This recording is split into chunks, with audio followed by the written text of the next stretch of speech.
Ibu mertua menghinaku. Katanya aku tak bisa membeli perhiasan mewah seperti miliknya. Ku buat ia jantungan saat tahu aku pemilik toko emas mewah. Sebelum lanjut ke ceritanya, seperti biasa, jangan lupa absen dari daerah mana saja bunda-bunda semuanya. Agar tali silaturahmi kita makin erat. Yang sudah subscribe, semoga rezekinya makin lancar.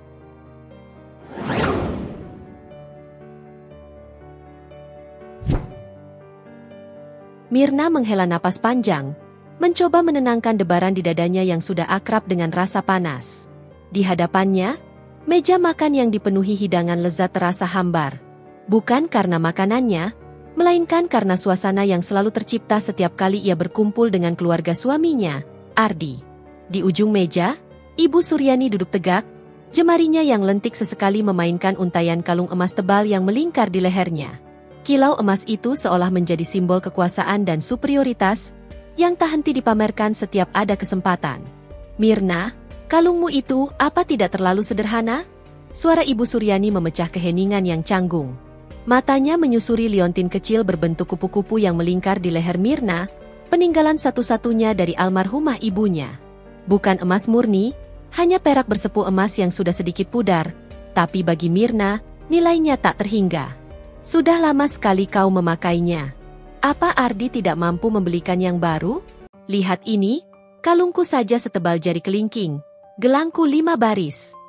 Ia lantas mengulurkan pergelangan tangannya yang dipenuhi gelang emas berjejeran, lalu mengibas-ibaskannya pelan agar gemerincingnya menarik perhatian.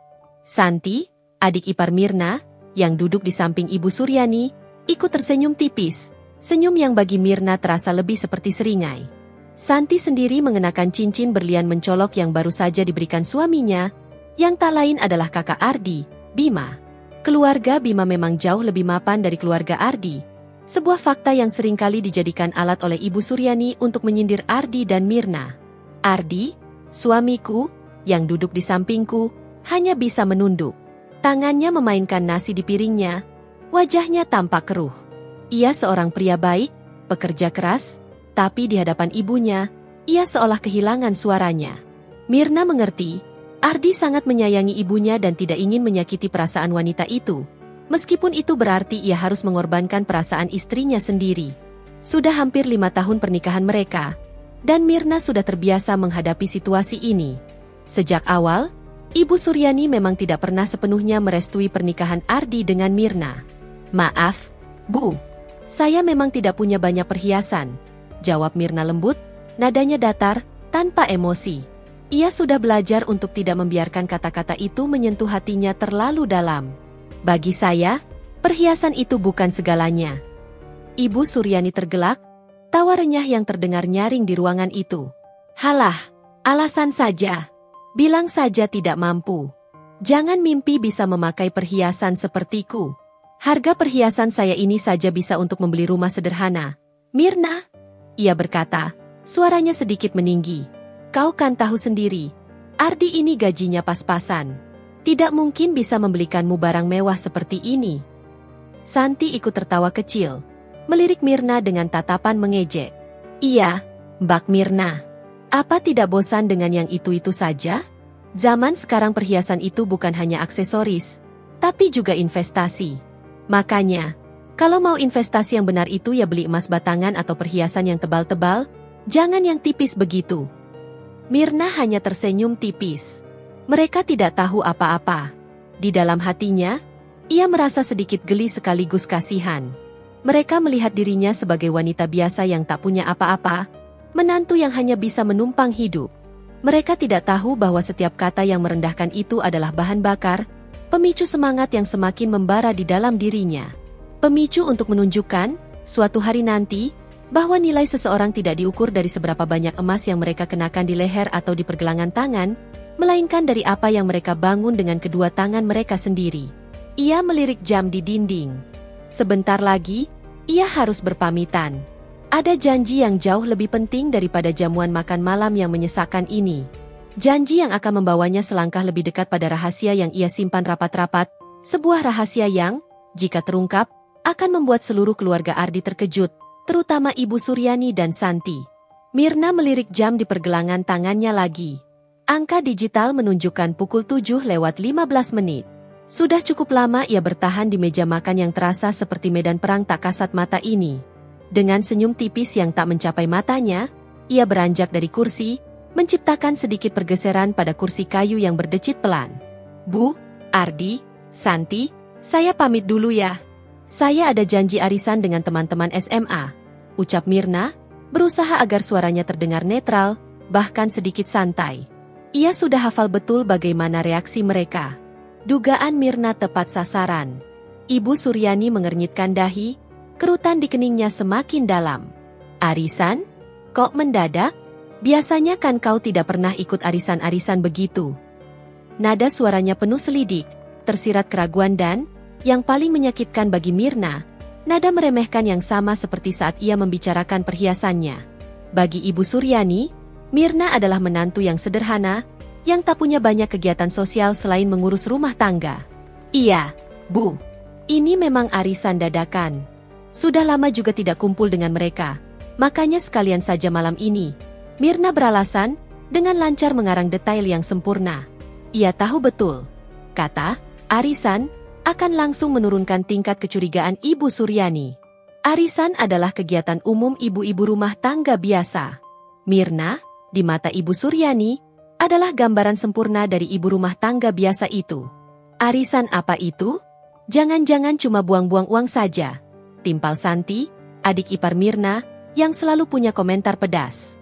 Teman-temanmu itu kan orang biasa semua. Mbak, tidak mungkin mereka pakai perhiasan seperti punya ibu atau punyaku ini. Santi tak luput memamerkan jemarinya yang dihiasi cincin berlian mencolok, membiarkan kilau batu permata itu menari di bawah cahaya lampu ruang makan. Seolah ia sengaja menekankan jurang perbedaan status dan kemewahan antara dirinya dan teman-teman biasa, Mirna.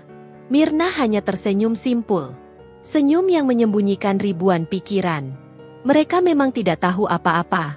Di dalam hatinya, ia merasa sedikit geli sekaligus kasihan pada cara pandang mereka yang begitu dangkal, terkungkung oleh kilau semu harta benda. Mereka melihat dirinya sebagai wanita biasa yang tak punya apa-apa, menantu yang hanya bisa menumpang hidup dengan gaji pas-pasan Ardi. Mereka tidak tahu bahwa setiap kata yang merendahkan itu adalah bahan bakar, pemicu semangat yang semakin membara di dalam dirinya. Pemicu untuk membuktikan, suatu hari nanti, bahwa nilai seseorang tidak diukur dari seberapa banyak emas yang mereka kenakan di leher atau di pergelangan tangan, melainkan dari apa yang mereka bangun dengan kedua tangan mereka sendiri, dengan kecerdasan dan ketekunan yang tak mereka lihat. Tidak kok, Santi. Hanya kumpul-kumpul biasa saja. Kalau begitu, saya duluan ya. Mirna memutus percakapan, tak ingin berlama-lama di sana. Ia menatap Ardi, suaminya, yang kini mengangkat kepalanya. Ada sorot permintaan maaf yang jelas terpancar di matanya, keraguan dan ketidakberdayaan. Namun, Ardi tetap tak bersuara, tidak ada satu patah kata pun yang keluar untuk membelanya. Mirna mengangguk kecil, seolah berkata, tidak apa-apa, meskipun ada gumpalan kecil kekecewaan di sudut hatinya. Ia melangkahkan kakinya keluar dari ruang makan, meninggalkan gemerincing perhiasan Ibu Suryani dan tawa geli Santi yang masih terdengar samar di belakangnya. Begitu pintu rumah tertutup di belakangnya, Mirna menarik napas lega. Udara malam terasa jauh lebih segar, lebih bebas dibandingkan pengapnya suasana di dalam rumah itu. Ia berjalan cepat menuju mobilnya yang terparkir agak jauh dari rumah, di ujung jalan komplek perumahan yang sepi. Itu adalah kebiasaannya selama ini. Mirna tidak pernah memarkirkan mobilnya yang sebenarnya adalah SUV mewah keluaran Eropa. Sebuah BMW X5 berwarna hitam mengkilap tepat di depan rumah mertuanya.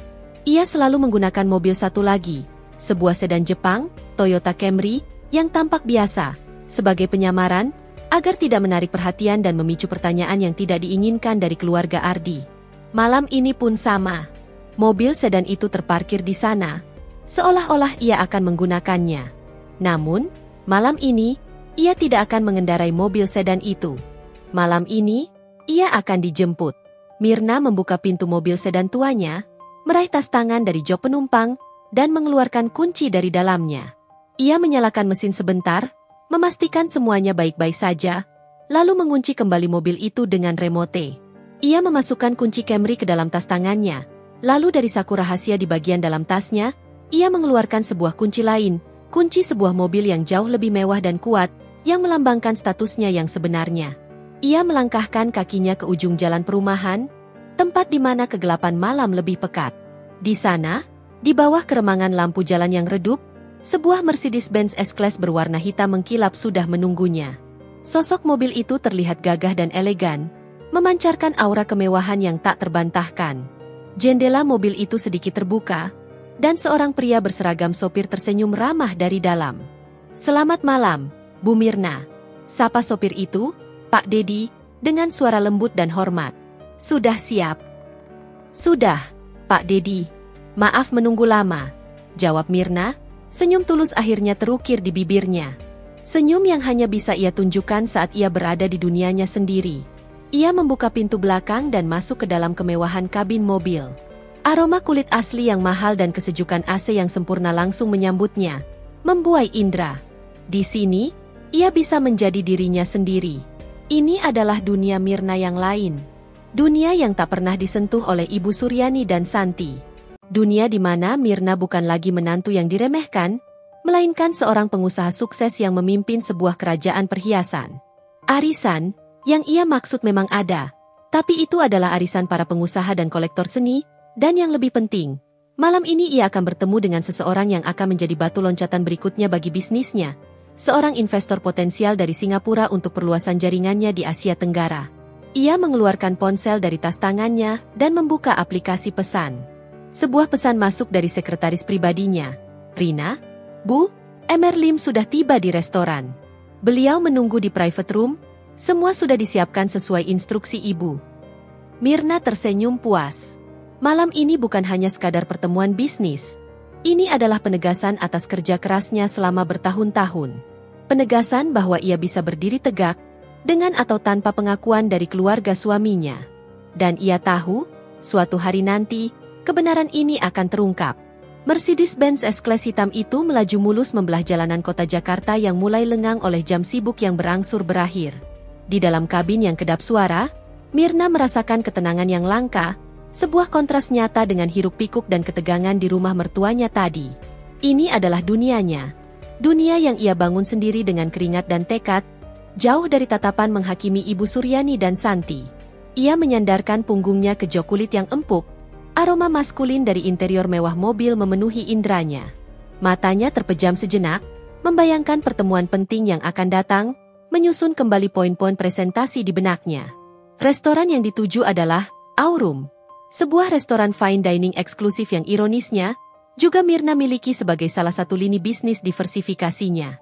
Namanya diambil dari bahasa Latin untuk emas, sebuah anggukan halus terhadap bisnis intinya yang berpusat pada perhiasan. Restoran ini terletak di lantai atas sebuah gedung pencakar langit modern di kawasan Sudirman, menawarkan pemandangan gemerlap lampu kota yang memukau dari balik dinding kaca. Aurum bukan sekadar restoran. Ini adalah salah satu venue yang sering ia gunakan untuk pertemuan bisnis penting dan pribadi, tempat di mana detail, privasi, dan kesan eksklusif menjadi prioritas utama. Setibanya di lobi gedung yang megah, Pak Dedi, sang sopir, sigap membukakan pintu untuk Mirna. Saat ia melangkah keluar, seorang manajer restoran, Budi, yang sudah mengenal Mirna dengan baik dan merupakan tangan kanannya di bisnis restoran, langsung menyambutnya dengan hormat. "Selamat malam, Bu Mirna. Emer Lim sudah menunggu di private room, Gemini. Semua sudah disiapkan sesuai instruksi Ibu," sapa Budi dengan suara rendah dan profesional, membungkuk sedikit sebagai tanda hormat. Wajahnya menunjukkan bahwa segala sesuatunya telah berjalan lancar. "Terima kasih, Budi. Kerjamu bagus sekali," jawab Mirna dengan senyum ramah yang tulus. Ia tidak pernah lupa untuk menghargai dan mengapresiasi setiap karyawannya, dari staf paling bawah hingga manajer. Itu adalah salah satu filosofi bisnisnya dan kunci utama yang membuatnya dihormati. Ia percaya, karyawan yang dihargai akan memberikan yang terbaik. Saat Mirna melangkah memasuki area restoran utama, melewati barisan meja-meja yang tertata apik dengan linen putih bersih dan lilin-lilin kecil, bisikan-bisikan samar dan tatapan kagum sesekali menyertainya. Para staf dan beberapa pengunjung yang cukup sering datang mengenali sosoknya. Di dunia bisnis perhiasan, Mirna Adira, nama yang ia gunakan dalam dunia profesionalnya, sengaja membuang nama belakang suaminya untuk menegaskan identitas dan pencapaiannya sendiri, adalah nama yang sangat disegani. Ia dikenal sebagai Ratu Emas di kalangan pebisnis, kolektor, dan bahkan desainer perhiasan. Sebuah julukan yang pantas ia sandang, mengingat bagaimana ia berhasil mengubah toko perhiasan kecil peninggalan ayahnya yang hampir bangkrut menjadi jaringan butik perhiasan mewah, Adira Gold, dengan omset miliaran rupiah per tahun, memiliki cabang di beberapa kota besar, dan kini merambah pasar internasional. Sebuah fakta yang akan membuat Ibu Suryani jantungan, atau bahkan pingsan, jika ia mengetahuinya. Ia berjalan melewati koridor berlapis marmer hitam mengkilap, dihiasi lukisan abstrak kontemporer yang senada dengan suasana elegan restoran. Nuansa cahaya temaram dari lampu-lampu tersembunyi menciptakan aura misterius namun mewah. Akhirnya, ia tiba di depan pintu kayu jati yang berat dengan ukiran minimalis, pintu menuju ruangan pribadi, Gemini. Budi membukakan pintu itu perlahan, memperlihatkan sebuah ruangan elegan dengan meja makan bulat di tengahnya, dihiasi rangkaian bunga anggrek putih segar dan peralatan makan berkilauan yang terbuat dari perak murni. Di salah satu sisi meja, duduklah seorang pria parubaya berwajah Asia Timur, dengan setelan jas navy blue yang rapi dan dasi sutra, tatapan matanya tajam namun ramah, memancarkan kecerdasan dan pengalaman. Itu adalah Emer Lim, seorang investor dan pengusaha properti kaya raya dari Singapura yang memiliki ketertarikan besar pada pasar perhiasan Asia Tenggara dan dikenal sangat selektif dalam memilih investasi. Emer Lim, selamat malam. Maaf membuat Anda menunggu, sapa Mirna hangat, mengulurkan tangannya dengan percaya diri. Senyumnya genuine, menunjukkan antusiasme profesional. Emer Lim segera berdiri dari kursinya dan menjabat tangan Mirna dengan erat. Tidak masalah sama sekali, Bu Mirna. Justru saya yang harusnya berterima kasih karena Anda sudah meluangkan waktu. Senang sekali bisa bertemu dengan Anda lagi. Saya sangat antusias dengan proposal Anda. Senyum Emer Lim tulus, menunjukkan rasa hormat yang mendalam. Ia tahu betul reputasi Adira Gold dan kecemerlangan otak bisnis Mirna. Keduanya duduk, dan Mirna mulai memaparkan rencananya dengan fasih dan penuh semangat. Ia berbicara tentang strategi ekspansi Adira Gold ke pasar regional, potensi pasar perhiasan mewah di Asia Tenggara, inovasi desain perhiasan yang akan mereka luncurkan, dan keunggulan kompetitif Adira Gold dalam hal kualitas bahan baku serta pelayanan pelanggan. Setiap kata yang keluar dari bibirnya menunjukkan penguasaan materi yang luar biasa, visi yang jelas untuk masa depan perusahaannya, dan kepercayaan diri yang tinggi. Tidak ada sedikit pun jejak Mirna yang diremehkan beberapa jam lalu di rumah mertuanya. Di sini, ia adalah seorang CEO yang tangguh, seorang negosiator ulung, seorang perempuan yang memegang kendali penuh atas takdirnya dan setiap keputusannya. Emer Lim mendengarkan dengan saksama, sesekali mengangguk atau mengajukan pertanyaan cerdas yang langsung dijawab Mirna dengan detail, disertai data dan analisis yang akurat. Ia terkesan, sangat terkesan. Ia melihat tidak hanya seorang pengusaha yang lihai, tetapi juga seorang seniman yang mencintai karyanya, seorang pemimpin yang memiliki integritas. Pertemuan itu berlangsung lebih dari 2 jam, diisi dengan diskusi yang produktif, diiringi hidangan mewah yang disajikan dengan sempurna, dan wine pilihan yang mengalir menambah suasana hangat. Saat perjanjian awal berhasil disepakati dan berjabat tangan, Mirna merasakan kepuasan yang luar biasa, sebuah kelegaan yang mendalam. Ini bukan hanya tentang keuntungan finansial atau ekspansi bisnis, ini tentang validasi. Validasi atas kerja kerasnya selama belasan tahun, atas mimpi-mimpinya yang ia perjuangkan mati-matian, dan atas kemampuannya yang seringkali diragukan orang lain, terutama keluarga suaminya. Sebuah validasi yang tak pernah ia dapatkan dari Ibu Suryani, tetapi yang ia temukan di dunia yang ia ciptakan sendiri. Mirna melirik pergelangan tangannya, lalu secara refleks menyentuh lehernya. Kalung liontin kupu-kupu peninggalan ibunya, yang tadi pagi diremehkan Ibu Suryani, masih melingkar di sana, tersembunyi dengan aman di balik blus sutra birunya. Ia tersenyum tipis. Perhiasan mewah di luar sana mungkin berkilauan dan mencuri perhatian, tetapi permata sejati baginya adalah kemerdekaan finansial dan kebanggaan yang ia rasakan malam ini. Dan rahasia itu akan ia simpan erat, hingga tiba saatnya untuk meledak, mengubah segalanya. Keesokan harinya, Mirna bangun dengan perasaan yang jauh lebih ringan dan penuh energi positif. Kesepakatan awal dengan Emer Lim semalam adalah langkah besar, sebuah pencapaian yang terasa manis setelah sekian lama berjuang. Itu bukan hanya tentang perluasan bisnis ke kancah regional, tetapi juga tentang pembuktian dirinya sendiri. Sinar matahari pagi menembus tirai tipis kamarnya, menerangi sudut ruangan, dan jatuh tepat pada foto pernikahan Mirna dan Ardi di meja nakas. Ia menatap foto itu sejenak, senyum tipis terukir di bibirnya. Ardi memang pria yang baik, penyayang, dan sabar. Ia selalu menjadi pendengar setia, tak pernah menuntut, dan menerima Mirna apa adanya. Mirna mencintainya dengan tulus, dan itulah alasan mengapa ia tetap bertahan, menghadapi perlakuan yang kerap kali menusuk hati dari keluarga Ardi. Namun, Mirna tahu, cinta saja tidak bisa membuat seseorang melupakan impian dan harga dirinya, apalagi mengubur luka-luka lama. Setelah menyelesaikan sarapan pagi yang ia siapkan sendiri untuk Ardi, dan memastikan suaminya berangkat kerja dengan mobil sedan sederhananya, Mirna beranjak menuju ruang kerjanya. Ruangan itu terletak di bagian belakang rumah, minimalis namun fungsional, dan yang paling penting, di sanalah ia bisa menjadi dirinya sendiri. Berbeda dengan ruangan lain di rumahnya yang disesuaikan dengan selera Ardi dan sedikit terpengaruh gaya Ibu Suryani, ruang kerja ini adalah miliknya sepenuhnya. Rak-rak kayu ek yang kokoh dipenuhi buku-buku tebal tentang bisnis, ekonomi makro, desain perhiasan, gemologi, hingga sejarah seni. Di tengah ruangan, meja kerja kayu jati yang besar dipenuhi laptop canggih, tablet grafis, dan tumpukan sketsa desain perhiasan yang tampak rumit namun indah. Ia menyalakan laptopnya, menatap logo perusahaannya yang berkilauan di layar, Adira Gold. Logo itu, sebuah mahkota minimalis yang dihiasi berlian kecil di puncaknya, bukanlah sekadar logo biasa. Nama, Adira, sendiri adalah gabungan nama kedua orang tuanya, Adi dan Ratna. Bukan sekadar nama, melainkan sebuah penghormatan, janji, dan simbol warisan yang Mirna pegang teguh dengan seluruh jiwa raganya. Sejarah di balik berdirinya Adira Gold jauh lebih dalam, lebih pahit, dan lebih penuh perjuangan daripada yang pernah diketahui Ibu Suryani atau Santi. Ayah Mirna, almarhum Pak Adi, adalah seorang pengrajin perhiasan sederhana. Ia memiliki sebuah toko kecil di sudut pasar tradisional, dengan pelanggan setia namun terbatas. Tokonya kumuh, panas, dan jauh dari kata mewah.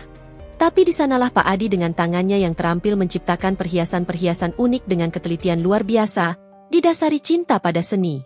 Ibunya, almarhumah Ibu Ratna, adalah seorang guru sekolah dasar yang selalu menanamkan nilai-nilai pendidikan, kerja keras, dan ketekunan pada Mirna. Mereka adalah orang tua sederhana namun kaya akan cinta dan nilai-nilai luhur. Ketika Mirna lulus kuliah dengan gelar manajemen bisnis dari universitas terkemuka, ia memiliki mimpi besar. Ia tidak ingin lagi toko ayahnya tersembunyi di sudut pasar. Ia ingin mengangkat toko kecil itu ke level yang lebih tinggi, mengkombinasikan keahlian tradisional ayahnya dengan sentuhan modern, pemasaran yang inovatif, dan strategi bisnis yang visioner. Ia bahkan sudah menyiapkan proposal bisnisnya saat itu. Namun, takdir berkata lain. 3 tahun setelah Mirna lulus, saat ia baru saja mulai merintis langkah pertama untuk membantu mengembangkan bisnis orang tuanya, sebuah kecelakaan tragis merenggut nyawa kedua orang tuanya sekaligus. Mirna terguncang hebat. Dunia seolah runtuh di kakinya. Ia harus menunda semua mimpinya. Bahkan harus berjuang keras hanya untuk mempertahankan toko kecil peninggalan ayahnya yang terancam bangkrut tanpa tangan terampil Pak Adi. Di tengah keterpurukan itulah ia bertemu Ardi. Saat itu, Ardi adalah seorang sales di toko perhiasan lain yang kebetulan berdekatan. Ardi yang sederhana, jujur, selalu mendukungnya tanpa banyak bicara, dan sabar menjadi sandaran terbesar Mirna di masa-masa sulit itu. Cinta tumbuh di antara mereka, berpondasi pada kesederhanaan dan ketulusan. Namun, di balik semua dukungan dan kebaikan Ardi, Mirna tidak pernah mau membebani suaminya dengan ambisi dan mimpinya yang besar. Ia ingin membuktikan bahwa ia bisa berdiri sendiri, mewujudkan impian yang dulu ia dan orang tuanya miliki, tanpa harus bergantung pada siapapun. Dengan modal seadanya, sisa tabungan orang tuanya yang tidak seberapa, dan beberapa pinjaman mikro dari bank yang ia ajukan diam-diam, Mirna mulai membangun kembali.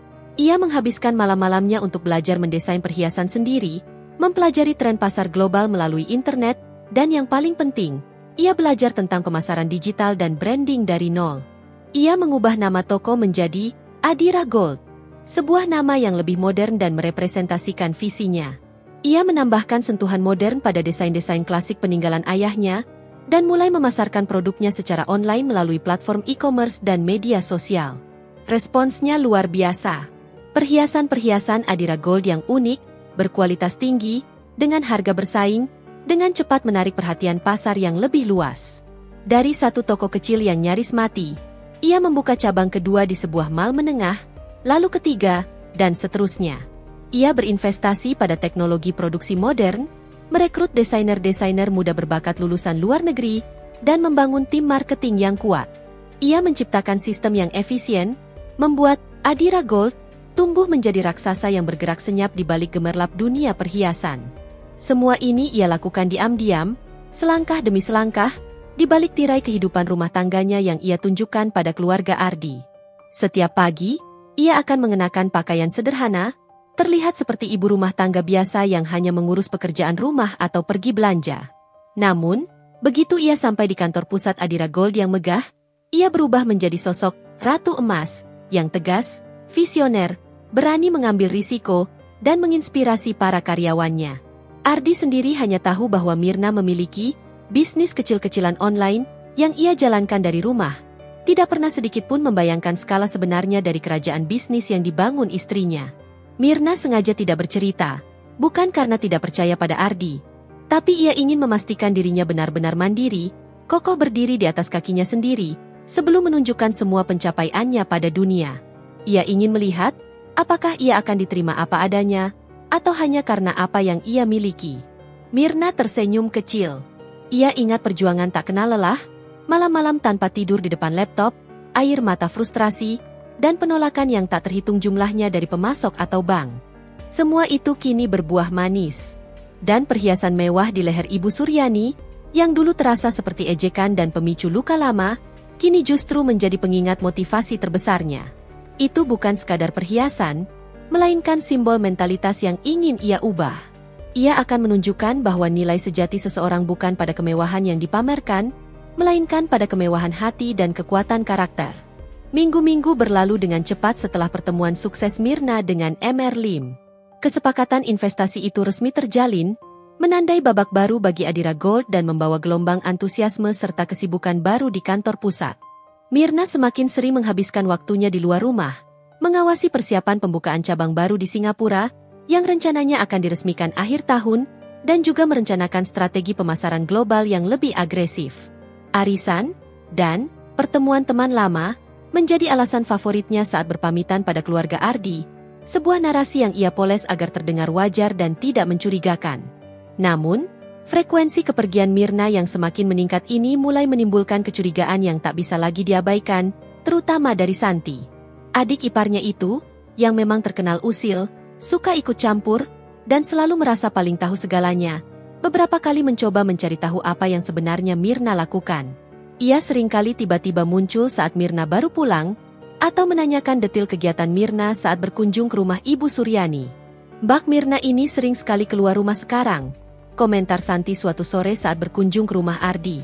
Ia duduk di sofa ruang tamu yang empuk, matanya menyipit saat melihat Mirna yang baru saja pulang, masih dengan dress kasualnya namun tampak lebih berkelas dari biasanya. Biasanya kan cuma di rumah atau paling banter ke pasar belanja kebutuhan sehari-hari. Sekarang kok hampir setiap hari ada saja kegiatan di luar. Nadanya penuh sindiran, seolah Mirna melakukan sesuatu yang tidak pantas.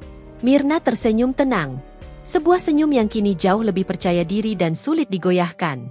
Iya, Santi. Arisannya memang lagi sering-seringnya sekarang. Belum lagi reuni angkatan, banyak teman-teman yang sudah lama tidak ketemu jadi ingin kumpul. Banyak hal yang perlu dibahas setelah sekian lama.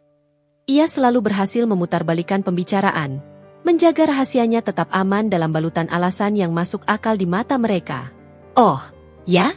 Teman-teman SMAMU itu ya? Kok tidak pernah main ke sini? Atau ke rumah ibu? Tanya Santi, mencoba memancing informasi lebih dalam. Perasaan dari dulu Mbak Mirna cuma cerita punya dua teman akrab, Rina sama Dewi, yang juga sesederhana Mbak Mirna. Tidak mungkin mereka bisa punya arisan mewah atau ke tempat yang mahal-mahal. Santi seolah tak bisa menyembunyikan rasa penasaran bercampur kecurigaan. Mirna hanya tertawa kecil. Tawa yang kali ini terdengar lebih lepas dan tulus. Ah, Santi ini ada-ada saja. Mereka kan sibuk juga dengan urusan masing-masing. Lagi pula, kumpulnya di tempat lain, biar suasana baru dan tidak mengganggu. Lagi pula, masa sih teman-teman saya tidak boleh punya perkembangan hidup juga? Tidak semua orang selalu samakan, Santi. Kalimat terakhir itu sedikit menusuk. Sengaja ia lontarkan untuk membalikan argumen Santi. Namun Santi terlalu sibuk dengan kecurigaannya untuk menyadarinya. Namun, tidak hanya Santi yang mulai merasa ada yang aneh. Ibu Suryani pun mulai memperhatikan perubahan pada Mirna. Bukan hanya frekuensi keluar rumah yang meningkat drastis, tetapi juga aura yang terpancar dari menantunya itu. Ada kemandirian, kepercayaan diri, dan semacam kilau misterius yang semakin kuat. Sesuatu yang tidak pernah ia lihat sebelumnya pada Mirna yang dulu tampak begitu pasrah dan menunduk saat diremehkan. Kini, Mirna terlihat lebih tegak, pandangan matanya lebih fokus, dan caranya berbicara pun lebih lugas. Suatu hari, kejadian yang tak disangka terjadi. Ibu Suryani sedang duduk bersantai di ruang tamu rumahnya, menunggu acara televisi kesukaannya dimulai. Di meja kopi yang terbuat dari marmer, tergeletak sebuah majalah bisnis bergengsi. Majalah itu dibawa Ardi dari kantornya karena ada artikel tentang tren ekonomi yang relevan dengan pekerjaannya.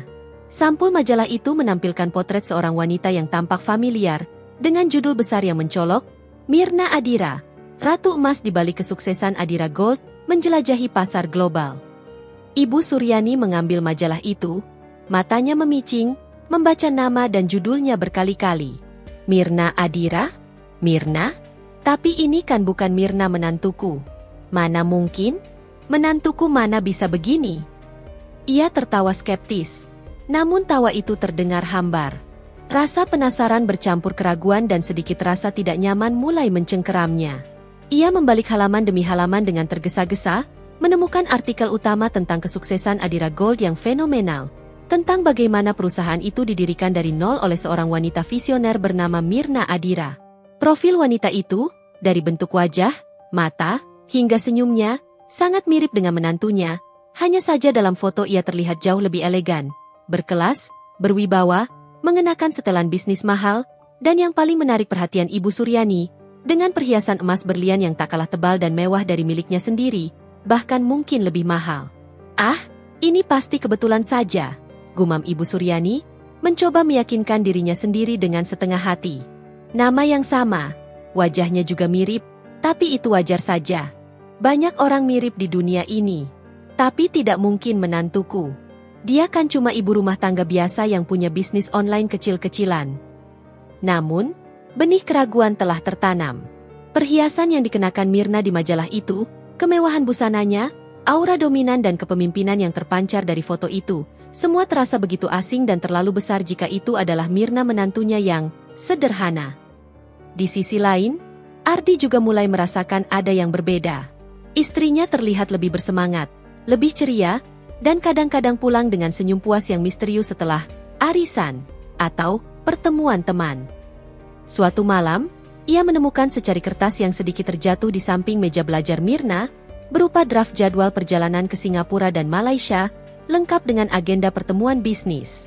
Untuk apa ini? Pikir Ardi, hatinya mulai dipenuhi pertanyaan. Ia tahu Mirna punya bisnis online kecil-kecilan, yang ia kira hanya menjual aksesoris kerajinan tangan, tapi tidak pernah terbayang kalau bisnis itu bisa membawanya terbang ke luar negeri dan bertemu investor. Ardi ingin bertanya langsung, tetapi ia terlalu ragu, takut merusak kebahagiaan Mirna atau bahkan dituduh tidak percaya. Ia merasa ada sebuah celah yang semakin lebar antara dirinya dan istrinya, sebuah rahasia besar yang Mirna simpan erat. Ketegangan yang tidak terucap mulai menyelimuti rumah keluarga Ardi. Mirna menyadari tatapan curiga Santi yang kini lebih intens dan tatapan aneh Ibu Suryani yang kini bercampur antara rasa ingin tahu dan ketidakpercayaan. Ia tahu, waktu untuk rahasianya terungkap semakin dekat. Aroma kecurigaan mulai tercium kuat di udara, dan ia merasakan perubahan angin. Angin yang akan membawa kebenaran dan mengguncang fondasi anggapan mereka selama ini, mengubah segalanya. Ardi pulang kerja dengan pikiran berkecamuk, jauh dari fokus biasanya. Pekerjaan di kantor terasa begitu jauh, tak sepenting teka-teki yang kini memenuhi benaknya. Majalah bisnis yang ia bawa dari kantornya tergeletak begitu saja di meja ruang tamu, terbuka di halaman artikel tentang Mirna Adira. Ia telah mencoba menyingkirkan bayangan majalah itu sepanjang hari, mencoba meyakinkan dirinya bahwa itu hanya kebetulan nama dan kemiripan wajah. Namun, potret wanita di sampul majalah itu terus menghantuinya. Mirna Adira, Ratu Emas. Sosok anggun dengan sorot mata tajam yang memancarkan kecerdasan, kekuatan, dan wibawa. Mirip sekali dengan istrinya, tapi juga terasa sangat berbeda. Seolah ada sisi lain dari Mirna yang belum pernah ia lihat, bahkan ia sentuh. Mirnanya yang ia kenal adalah wanita sederhana yang pandai memasak, mengurus rumah, dan terkadang menjalankan bisnis kerajinan tangan online kecil-kecilan. Bisnis yang bahkan tidak ia pahami sepenuhnya. Ia hanya tahu Mirna kadang sibuk di depan laptopnya. Ia meraih majalah itu, jemarinya menyentuh lembut wajah wanita di sampul. Mirip sekali, bahkan jika dilihat dari dekat. Mulai dari bentuk hidung yang mancung, garis rahang yang tegas, hingga senyum tipis di bibir yang menyimpan misteri. Hanya saja, Mirna di majalah ini terlihat jauh lebih percaya diri, dengan riasan yang sempurna, gaya rambut yang tertata rapi, dan busana yang elegan serta berkelas. Di lehernya melingkar kalung berlian yang pasti bernilai fantastis, jauh melampaui perhiasan Ibu Suryani sekalipun, yang selalu dibangga-banggakan. Tidak mungkin, gumamnya pelan, mencoba meyakinkan dirinya sendiri untuk kesekian kalinya. Mirnaku tidak mungkin seperti ini. Dia Mirnaku yang sederhana, yang mencintaiku apa adanya. Namun, hatinya berbisik lain. Suara itu lebih kuat dan lebih logis. Belakangan ini, Mirna memang banyak berubah. Ia terlihat lebih bersemangat, lebih ceria, bahkan lebih mandiri. Sorot matanya lebih fokus, dan ada aura misterius yang menyelimutinya. Seolah ada kehidupan lain yang tak ia ketahui. Pembicaraan tentang arisan dan reuni yang semakin sering terdengar, perjalanan ke Singapura dan Malaysia yang ia lihat sekilas di meja kerja Mirna, ia ingat ada beberapa nama kota asing yang tercantum. Semua potongan puzzle itu mulai membentuk gambaran yang membingungkan sekaligus menakutkan. Ardi memutuskan untuk bertanya pada ibunya. Ini mungkin bisa menghilangkan keraguannya. Atau justru sebaliknya. Bu, Ibu sudah lihat majalah ini? Tanyanya sambil menunjukkan sampul majalah kepada Ibu Suryani yang sedang asyik menonton drama Korea di ruang keluarga.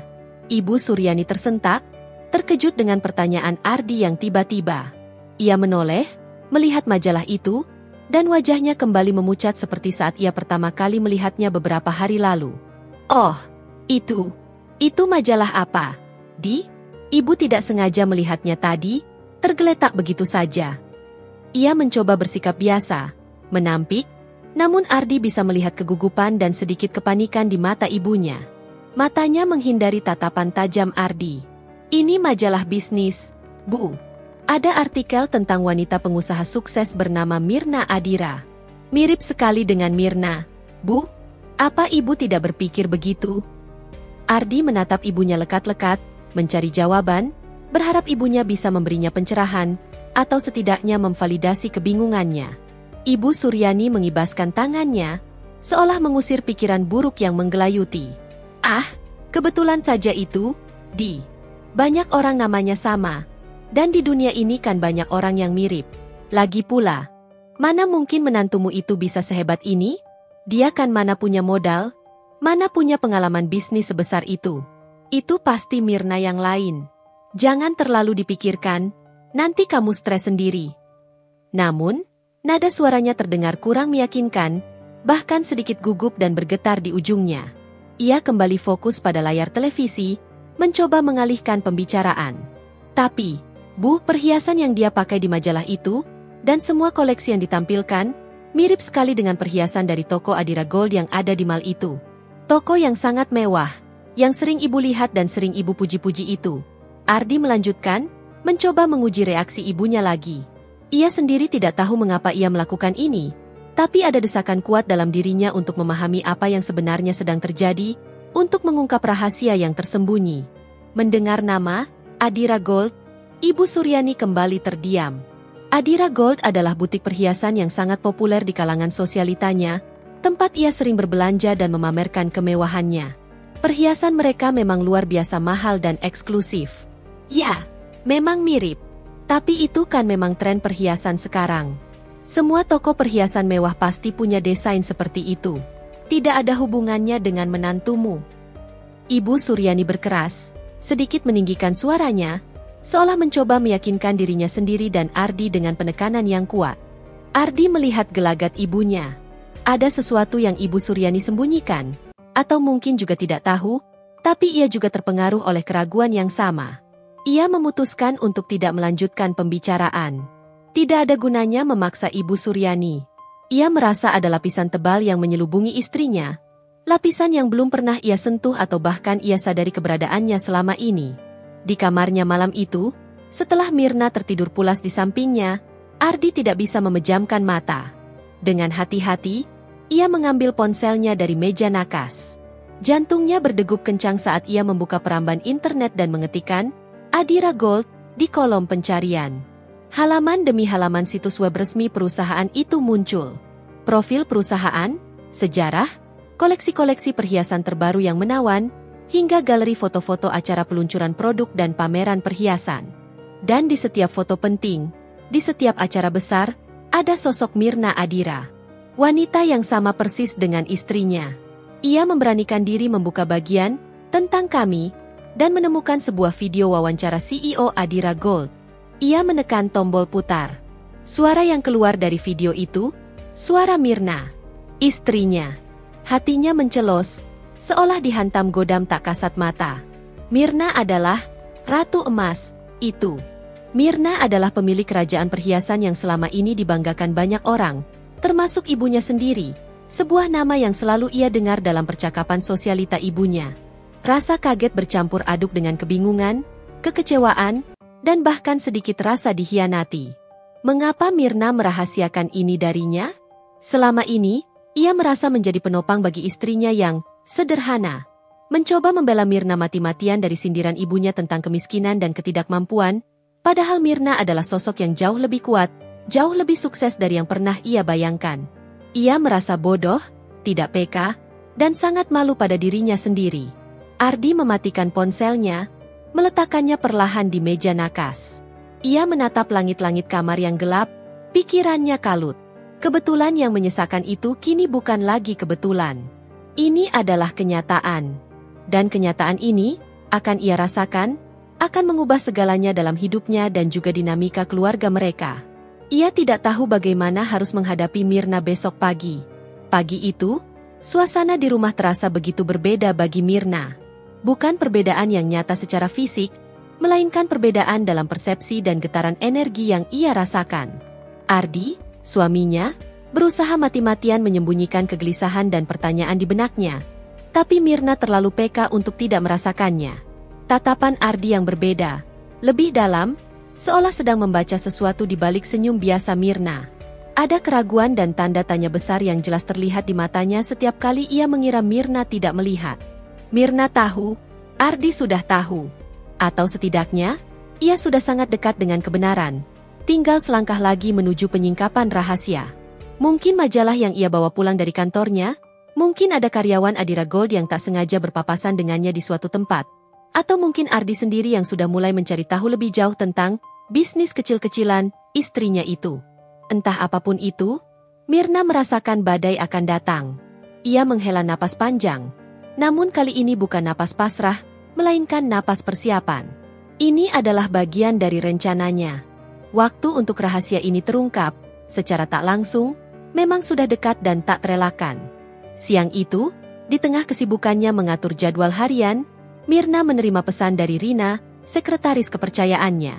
Ponselnya bergetar di atas meja kerja. Bu, Ibu Suryani baru saja menelepon kantor. Beliau menanyakan nomor telepon Ibu Rina. Saya sudah berikan, Bu, tulis Rina, singkat dan padat. Mirna tersenyum tipis. Sebuah senyum penuh arti. Rupanya Ibu Suryani sudah mulai bergerak. Benar-benar sesuai dugaan. Semakin menarik. Permainan baru saja dimulai. Sore harinya, saat Mirna baru saja selesai mandi, tubuhnya terasa rileks setelah seharian sibuk, dan bersiap untuk beristirahat sejenak di kamar, ponselnya kembali berdering nyaring. Sebuah nomor tak dikenal muncul di layar. Mirna langsung tahu siapa itu. Hatinya berdegup pelan, menantikan kejutan. Halo, Mirna mengangkat telepon. Suaranya dibuat seolah-olah ia baru terbangun dari tidur siang, sedikit serak dan malas. Mirna, ini Ibu Suryani. Suara ibu mertuanya terdengar tergesa-gesa, jelas menunjukkan ada sesuatu yang membuatnya tidak sabar dan sedikit emosional. Tadi ibu menelepon kantormu, tapi yang mengangkat nomor lain. Lalu ibu menelepon Santi, katanya Santi tidak kenal Rina yang kau maksud. Ada nada curiga yang kental dalam setiap katanya. Mirna menahan napas, sebuah senyum tipis terukir di bibirnya. Ini dia, momen yang ia nantikan. Oh, itu kan nomor kantor yang bagian umum, Bu. Rina ini sekretaris pribadi saya, yang mengurus jadwal saya. Maaf ya, Bu, saya tidak kasih tahu. Kan tidak semua orang harus tahu kontak pribadi sekretaris saya. Mirna berusaha tetap tenang. Suaranya terkontrol. Ada apa ya, Bu? Sampai repot-repot mencari tahu nomor Rina. Ibu tahu kau akan ada arisan lusa nanti, kata Ibu Suryani, langsung menembak ke inti permasalahan tanpa basa-basi. Nadanya tegas, penuh perintah yang tak terbantahkan. Ibu dan Santi akan ikut. Mirna terkejut sejenak. Sedikit di luar dugaannya bahwa Ibu Suryani akan sesegera itu dan sefrontal itu. Namun, ia dengan cepat menguasai dirinya. Ia tahu Ibu Suryani tidak akan menyerah begitu saja jika tidak dihadapkan pada situasi yang jelas. Loh, kok mendadak sekali, Bu? Arisan ini khusus teman-teman SMA saya saja. Lagi pula, tempatnya juga sederhana, Bu. Hanya di kafe biasa. Tidak enak kalau Ibu dan Santi yang biasa ke tempat mewah datang. Nanti malah tidak nyaman.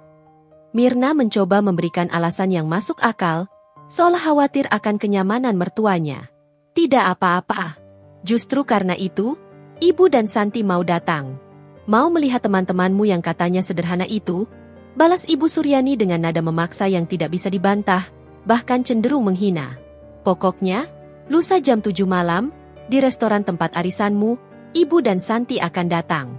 Kirim alamat lengkapnya sekarang. Suara Ibu Suryani terdengar final, tak ada ruang untuk penolakan. Mirna bisa merasakan seringai kemenangan di balik suara Ibu Suryani, seolah mereka berpikir akan membongkar kebohongannya tentang arisan sederhana itu dan membuktikan bahwa Mirna memang hanyalah menantu yang biasa saja, sama seperti yang mereka bayangkan.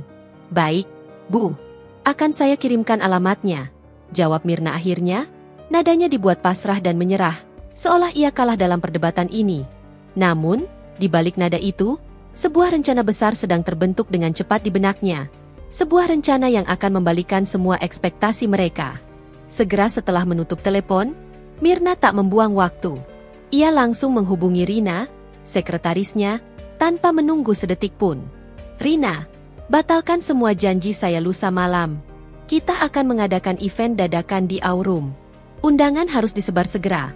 Targetnya para sosialita terkemuka Jakarta, kolektor perhiasan, dan juga beberapa rekan bisnis penting kita dari dalam dan luar negeri. Suara Mirna kini berubah menjadi suara seorang CEO yang berkuasa, penuh otoritas. Event apa, Bu? Tanya Rina. Suaranya terdengar bingung namun cekatan. Sebuah pesta kecil. Mirna memulai, matanya berkilat penuh tekad. Perayaan pre-launch koleksi, Aura Kasih, kita yang terbaru. Sekaligus ajang apresiasi untuk para loyal customer dan investor. Pastikan venue dihias semewah dan semegah mungkin, dengan dekorasi bunga segar dan pencahayaan yang dramatis. Semua perhiasan koleksi terbaru kita harus dipamerkan di sana dalam etalase yang aman, dan pastikan juga ada beberapa koleksi limited edition yang paling mewah, yang harganya miliaran. Siapkan juga live music orkestra kecil, dan catering terbaik dari chef Michelin kita. Dan yang terpenting, Mirna menambahkan, nadanya sedikit menurun namun penuh penekanan, pastikan ada liputan dari media-media gaya hidup, majalah bisnis, dan bahkan televisi nasional terkemuka yang biasa meliput acara-acara sosialita. Saya ingin ini menjadi pesta yang tak terlupakan. Rina. Sebuah grand event. Rina, yang sudah terbiasa dengan ide-ide gila namun brilian dari bosnya, hanya menjawab, "Siap, Bu. Akan segera saya kerjakan. Semua detail akan sempurna." Mirna tersenyum penuh arti. Ia akan memberikan Ibu Suryani dan Santi arisan yang tak akan pernah mereka lupakan seumur hidup mereka. Sebuah arisan yang akan jauh melampaui mimpi terliar mereka tentang kemewahan, dan yang terpenting, akan mengungkap rahasia yang selama ini ia simpan rapat-rapat. Ini bukan hanya tentang pembuktian diri dan melunasi luka lama, tapi tentang mengajari sebuah pelajaran berharga tentang nilai sejati dan arti sebuah kehormatan. 2 hari yang terasa bagai penantian panjang akhirnya tiba. Malam itu, Mirna berdiri di depan cermin besar berbingkai ukiran klasik di kamarnya, yang memantulkan sosoknya secara sempurna.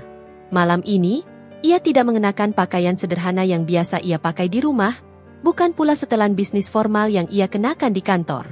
Untuk pertama kalinya dalam waktu yang sangat lama, ia berdandan total, bukan semata untuk kebutuhan bisnis atau pameran, melainkan untuk sebuah pertemuan keluarga yang akan menjadi pengungkapan besar, sebuah drama yang telah ia persiapkan dengan matang. Ia mengenakan gaun malam berbahan sutra Italia berwarna emerald green yang memesona, dengan potongan elegan yang jatuh anggun memeluk lekuk tubuhnya, memperlihatkan siluet rampingnya. Kainnya berkilau lembut setiap kali ia bergerak, memancarkan aura kemewahan yang tak terbantahkan. Rambutnya yang panjang ditata dalam sanggul modern yang elegan, memperlihatkan leher jenjangnya yang indah. Di leher itu, melingkar sebuah kalung berlian putih dan emas kuning, desain eksklusif terbaru dari Adira Gold yang disebut Aura Kasih, yang nilainya setara dengan sebuah mobil sport mewah keluaran terbaru. Di pergelangan tangannya, gelang emas putih bertatahkan berlian yang senada ikut melengkapi penampilannya.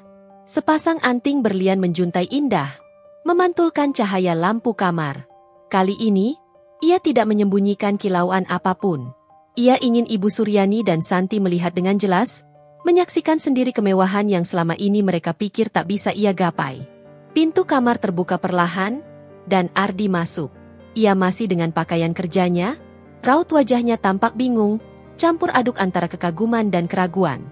Matanya terbelalak saat melihat Mirna yang kini berdiri di hadapannya, bukan lagi Mirna yang sederhana, melainkan sosok anggun yang identik dengan wanita di majalah yang ia baca semalam. "Mirna, kau mau kemana? Kenapa dandan begini?" "Sangat berbeda," tanya Ardi, suaranya sedikit gemetar, tercampur rasa tidak percaya. "Bukankah arisan temanmu itu di kafe biasa? Kenapa kau memakai gaun seperti ini? Apa yang terjadi?" Mirna berbalik, tersenyum tipis namun penuh misteri. "Arisan yang ini sedikit berbeda, Ardi. Ini arisan teman-teman lama. Sudah lama tidak kumpul. Jadi kami sepakat untuk sedikit merayakan di tempat yang lebih baik." Mirna memilih kata-katanya dengan hati-hati, tidak sepenuhnya berbohong, tapi juga tidak sepenuhnya jujur.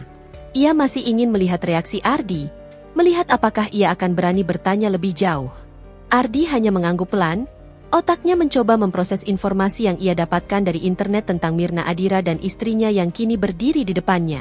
Ada rasa bangga yang aneh mulai muncul di dadanya, tetapi juga kebingungan yang luar biasa dan sedikit rasa kecil karena selama ini ia tidak tahu apa-apa.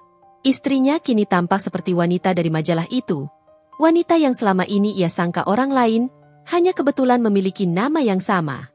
Tidak lama kemudian, ponsel Mirna berdering nyaring di atas meja rias. Nama Santi muncul di layar. Mirna mengangkatnya. "Mbak Mirna, ini alamatnya benar di sini? Ini kan restoran Aurum. Ini kan restoran mahal yang sering diliput majalah Sosialita." Suara Santi di telepon terdengar panik dan tidak percaya, seperti jeritan tertahan. "Jangan bercanda, Mbak. Mana mungkin arisan teman-teman Mbak di tempat semewah ini? Ini kan tempat orang-orang kaya raya." "Memang di sana, Santi," jawab Mirna tenang, tanpa sedikit pun keraguan. "Teman-teman saya memang ingin suasana yang berbeda kali ini. Mereka ingin merasakan suasana fine dining. Tapi ini kan restoran Bu Mirna Adira itu, yang punya Adira Gold itu. Aku baca di majalah," seru Santi, suaranya naik beberapa oktav, hampir histeris. "Mana mungkin arisan teman SMAMU di sini? Apa kau menyewa tempat ini khusus untuk pamer?" "Sudah, Santi. Cepatlah kemari. Ibu Suryani sudah menunggu, kan?" Mirna mengakhiri panggilan. Ia bisa membayangkan ekspresi kaget, kebingungan, dan mungkin sedikit rasa takut di wajah Santi. Sebuah senyum kemenangan tipis melintas di bibir Mirna. Mereka baru saja mendapatkan sedikit preview dari kejutan yang akan datang. Tak sampai 10 menit kemudian, suara klakson mobil yang lembut dan berkelas terdengar dari depan rumah. Pak Dedi, sopir pribadinya, sudah tiba dengan Mercedes-Benz S-Class hitam mengkilap.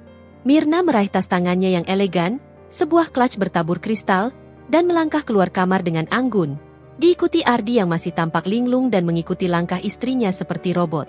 Saat Mirna dan Ardi keluar dari pintu utama rumah, mobil keluarga Ardi, Sebuah MPV standar berwarna silver baru saja tiba. Ibu Suryani dan Santi turun dari mobil dengan pakaian yang, di mata Mirna, tampak sedikit overdressed untuk arisan kafe sederhana yang mereka bayangkan. Namun sangat underdressed untuk tempat seperti Aurum yang akan mereka kunjungi. Ibu Suryani mengenakan kebaya brokat berwarna ungu tua yang dihiasi bordir emas, dengan perhiasan emas tebalnya yang berkilauan mencolok, seolah ingin menunjukkan kemewahannya. Sementara Santi memakai gaun pesta sederhana berwarna merah. Wajah mereka berdua tampak bingung dan terkejut. Mata mereka membelalak saat melihat mobil mewah Pak Dedi dan kemudian beralih pada penampilan Mirna yang luar biasa, seolah melihat hantu. "Mirna, kau ini mau kemana? Kenapa berlebihan sekali dandannya? Ini bukan mau ke pesta pernikahan kan?" tanya Ibu Suryani, suaranya tercekat. Matanya menyapu penampilan Mirna dari ujung kaki hingga kepala, meneliti setiap detail, dari gaun hingga perhiasan yang ia kenakan. Ada nada terkejut yang jelas, bercampur rasa tak percaya dan sedikit rasa cemburu yang mulai tumbuh. "Ini saya mau ke arisan, Bu," jawab Mirna santai, nadanya tetap tenang, bahkan ada sedikit sentuhan geli. Ia lalu menunjuk ke arah mobil mewah yang menunggunya, yang pintunya sudah terbuka. "Saya duluan ya, Bu. Silakan Ibu dan Santi menyusul. Nanti masuk saja ke private room, Gemini. Saya sudah siapkan semuanya." Mirna melangkah anggun menuju mobil. Setiap langkahnya penuh percaya diri. Pak Dedi sigap membukakan pintu untuknya. Ia masuk ke dalam mobil, memberikan senyum tipis terakhir kepada mertua dan adik iparnya, meninggalkan Ibu Suryani dan Santi yang terpaku di tempat. Wajah Ibu Suryani tampak pucat pasi, matanya melotot menatap mobil mewah yang melaju pergi dengan tenang. Santi berdiri mematung, ponselnya masih menempel di telinga, seolah masih mendengar suara Mirna yang memberitahu alamat Aurum, dan otaknya masih mencoba memproses kenyataan. Kebingungan bercampur syok, dan rasa tidak nyaman yang mendalam, mulai membanjiri mereka berdua. Mereka baru saja melihat kilasan dunia Mirna yang lain, dunia yang tidak pernah mereka bayangkan ada, dunia yang jauh di atas bayangan kemewahan yang selalu mereka banggakan. Dan malam ini, mereka akan dipaksa untuk sepenuhnya masuk ke dalamnya. Ibu Suryani dan Santi menatap mobil Mercedes-Benz S-Class yang baru saja melaju pergi, menghilang di telan kegelapan malam dengan anggunnya. Mulut mereka sedikit terbuka, tercetak jelas ekspresi kebingungan yang bercampur syok di wajah mereka. Mereka berdiri terdiam di depan rumah Ardi, diterangi lampu jalan yang remang-remang, seolah baru saja menyaksikan ilusi yang tak masuk akal. Ardi, yang kini berdiri di samping ibunya, terlihat sama terkejutnya, namun ada nuansa lain di matanya. Rasa penasaran yang mendalam, bahkan sedikit kebanggaan yang belum bisa ia pahami atau ia tunjukkan. Ardi, mobil apa itu? Kenapa Mirna pergi dengan mobil semewah itu?" Ibu Suryani akhirnya memecah keheningan yang panjang, suaranya melengking tinggi, nyaris menyerupai pekikan. Jemarinya yang masih dipenuhi cincin dan gelang emas tebalnya gemetar saat menunjuk ke arah jalanan yang kini kosong. Dan dandanan dia, gaunnya, perhiasannya. "Tidak mungkin itu Mirna menantuku. Mana mungkin dia punya itu semua?" Santi, yang masih menggenggam erat ponselnya, seolah baru tersadar dari lamunan. "Bu, tadi Mbak Mirna bilang arisannya di Aurum. Restoran yang itu. Yang di gedung pencakar langit itu, Bu. Restoran milik Mirna Adirasi, Ratu Emas, itu." Suara Santi nyaris putus asa, seolah kenyataan yang baru ia hadapi terlalu berat dan menyakitkan untuk diterima oleh logikanya. Matanya membelalak penuh kengerian. "Aurum? Kau tidak salah dengar, Santi. Mana mungkin? Mirna kita mana punya teman yang bisa arisan di tempat semahal itu, apalagi dia sendiri bisa masuk ke sana." Ibu Suryani memekik, namun dalam hatinya, benih-benih keraguan yang sebelumnya ia tepis dan coba ia sangkal kini mulai tumbuh menjadi pohon yang rimbun dan menakutkan, mencekiknya perlahan. Ia teringat majalah yang dibawa Ardi, potret wanita yang begitu mirip dengan Mirna, dan kini semua detail itu mulai berkumpul membentuk sebuah kesimpulan yang mencengangkan. "Tidak, Bu. Santi yakin sekali. Tadi Mbak Mirna menyebutkan nama restorannya dengan jelas. Aurum." Santi berkeras, raut wajahnya panik dan sedikit frustasi. "Ini tidak masuk akal, Bu. Jangan-jangan. Mbak Mirna memang dia." Ia tidak sanggup menyelesaikan kalimatnya.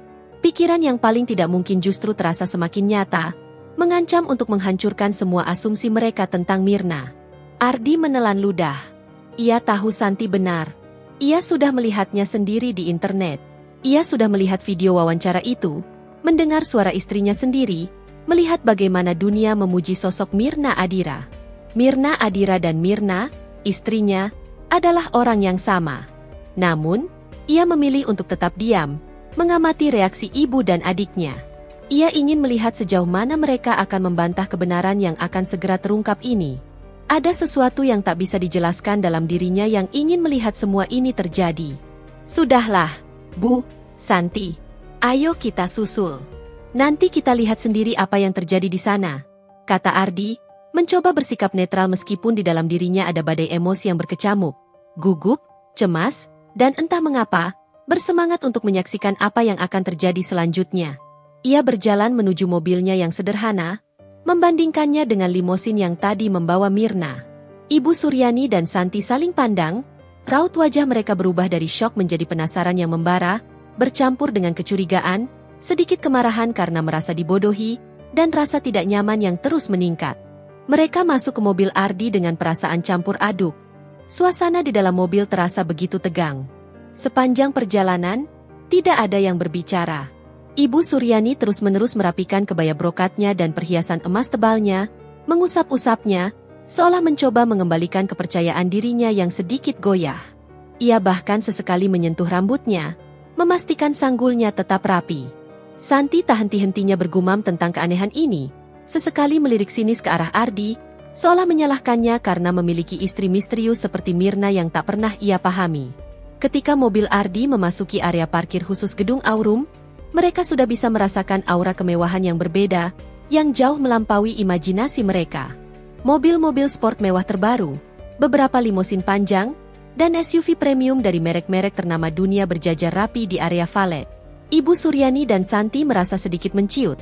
MPV standar mereka terasa begitu kecil dan sederhana di antara deretan kendaraan mahal itu, seolah mereka salah tempat. Mereka turun dari mobil, tatapan mereka terpaku pada pintu masuk utama gedung. Ada karpet merah mewah membentang, diapit oleh valet servis berseragam rapi yang sigap membukakan pintu mobil untuk para tamu. Lampu sorot megah menerangi fasad bangunan yang terbuat dari kaca dan baja, dan dari dalam, samar-samar terdengar alunan musik orkestra klasik yang lembut namun berkelas, bukan suara musik pop yang biasa diputar di kafe. Ini jelas bukan suasana kafe sederhana untuk arisan teman SMA. Ini adalah acara besar, sangat besar. Tidak mungkin, gumam Ibu Suryani, tangannya memegang dada, seolah mencoba menenangkan jantungnya yang berdebar kencang. Ini kan acara penting, di pesta orang-orang kaya. Apa Mirna menyewa satu gedung ini hanya untuk arisan teman-temannya? Matanya memindai setiap detail, mencoba mencari celah untuk menyangkal. Santi tidak menjawab, ia terlalu sibuk memandang sekeliling, matanya membelalak tak percaya. Ia melihat beberapa wajah familiar dari kalangan sosialita papan atas Jakarta yang sering muncul di majalah gaya hidup dan televisi. Orang-orang yang biasanya tidak mungkin berada di lingkaran pergaulan, Mirna yang sederhana, atau bahkan lingkaran pergaulan mereka sekalipun. Mereka melangkah masuk ke lobi yang megah, disambut oleh aroma bunga segar yang semerbak dan desain interior yang mewah dengan dominasi marmer, kristal, dan sentuhan emas. Seorang resepsionis wanita yang ramah dengan seragam elegan menyapa mereka. "Selamat malam, Bapak, Ibu. Ada yang bisa saya bantu?" Tanyanya sopan, dengan senyum profesional. Ibu Suryani, dengan sedikit ragu dan suara yang agak tercekat, menjawab, "Kami mencari Mirna. Mirna yang mengadakan acara arisan." Resepsionis itu tersenyum simpul, senyum yang penuh pengertian. "Oh, Anda pasti tamu untuk acara pre-launch koleksi, Aura Kasih, Adira Gold. Silakan naik ke lantai teratas, private room, Gemini. Acara akan segera dimulai." Mendengar kata, Adira Gold, dan pre-launch koleksi, wajah Ibu Suryani dan Santi langsung pucat pasi. Pre-launch koleksi? Di Aurum? Sebuah acara yang begitu besar dan mewah, dengan nama yang persis sama dengan perusahaan yang mereka lihat di majalah, dan wanita yang persis seperti Mirna. Otak mereka mencoba menyatukan semua potongan teka-teki yang kini berserakan, namun hasilnya justru semakin membuat mereka bingung, ketakutan, dan merasa bodoh. Mereka mulai merasakan keganjilan yang luar biasa, firasat buruk yang akan segera menjadi kenyataan, sebuah tamparan keras atas semua anggapan mereka selama ini. Itu tidak mungkin, bisik Ibu Suryani, suaranya nyaris tak terdengar, gemetar. Namun, dengan langkah yang semakin berat, mereka berdua, ditemani Ardi yang diam-diam memegang ponselnya, bersiap untuk merekam momen puncak ini, naik ke lift transparan, menuju puncak gunung es yang akan segera mencair dan menenggelamkan semua prasangka mereka. Menggantung megah dari langit-langit tinggi. Suara orkestra mini mengalun lembut, memainkan melodi klasik yang menciptakan suasana mewah dan berkelas yang tak terbantahkan. Puluhan tamu bergaun dan berjas mahal, dengan senyum ramah dan aura percaya diri, memenuhi ruangan, berinteraksi ringan dengan gelas sampanye di tangan mereka. Aroma parfum mahal dan bunga segar dari rangkaian centerpiece yang artistik menyeruak lembut di udara. Di tengah ruangan, di atas podium berlapis beludru hitam pekat yang diterangi sorotan lampu, berdiri beberapa etalase kaca berisi perhiasan berlian dan emas yang menakjubkan. Kilauannya begitu terang, memantulkan cahaya di setiap sudut ruangan, hingga membuat perhiasan emas tebal di leher Ibu Suryani terasa redup, bahkan terlihat norak dan ketinggalan zaman di mata mereka sendiri. Beberapa kamera dari media ternama, termasuk yang mereka sering lihat di televisi, sibuk mengabadikan momen, kilatan flash sesekali menyambar, menerangi wajah-wajah para tamu penting.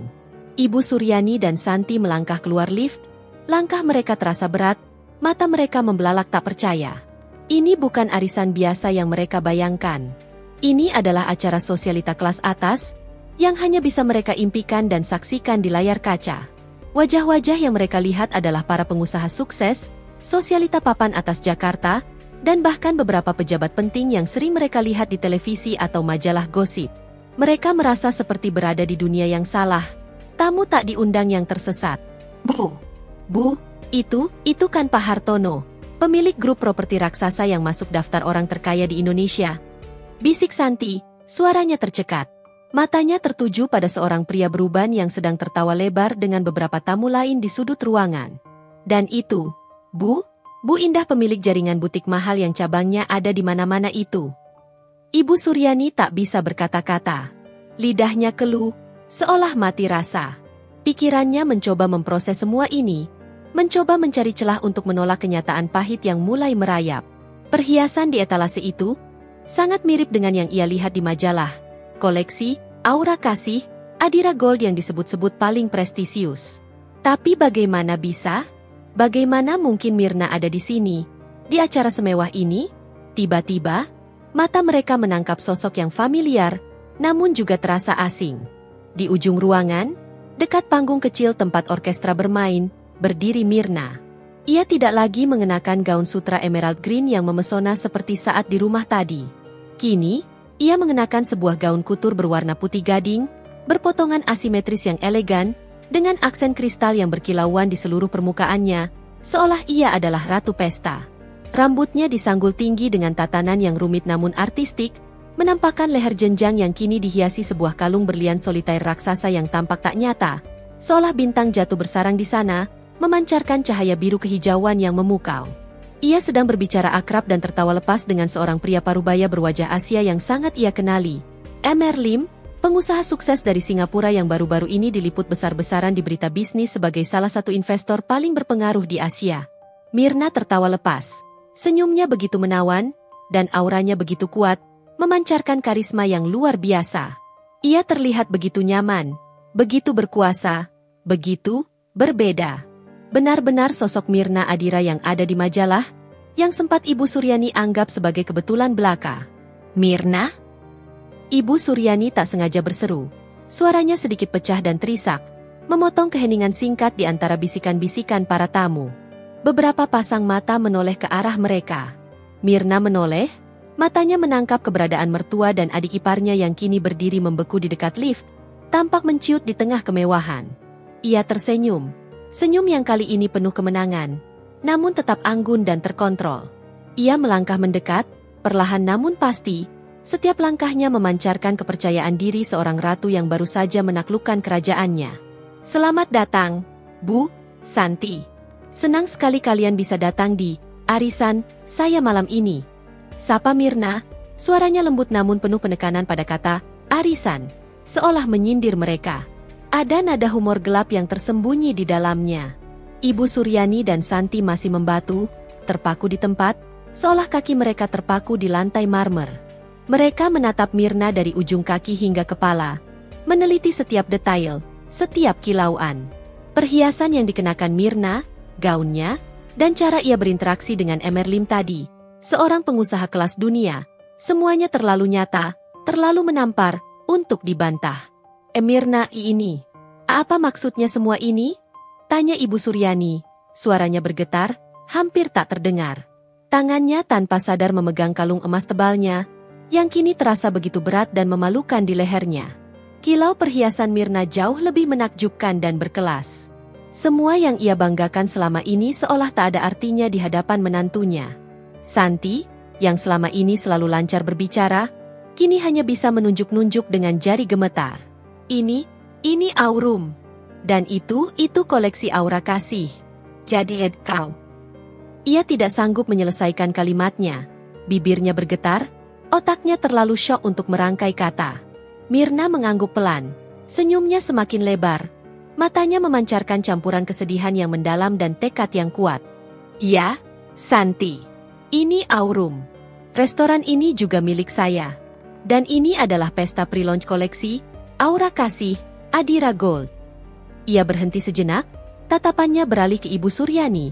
Matanya kini memancarkan rasa lelah dari perjuangan panjang dan penekanan yang tak terucap. Dan, saya adalah pemilik Adira Gold, Bu. Mirna Adira. Ratu emas yang selama ini Ibu baca di majalah, dan yang selalu Ibu katakan tak mungkin bisa memiliki perhiasan mewah seperti milik Ibu. Dunia seolah berhenti berputar bagi Ibu Suryani. Ia merasakan dadanya sesak, napasnya tersengal, seperti ada beban berat yang menimpa dirinya. Wajahnya langsung memucat pasi, bibirnya bergetar, dan matanya melebar tak percaya, menatap Mirna dengan ketidakpercayaan mutlak. Ia teringat semua kata-kata hinaan yang pernah ia lontarkan, semua cibiran tentang kemiskinan dan ketidakmampuan Mirna, setiap kali ia memamerkan perhiasannya dan meremehkan menantunya. Semua itu kini berbalik menghantamnya dengan telak, lebih keras dari pukulan fisik.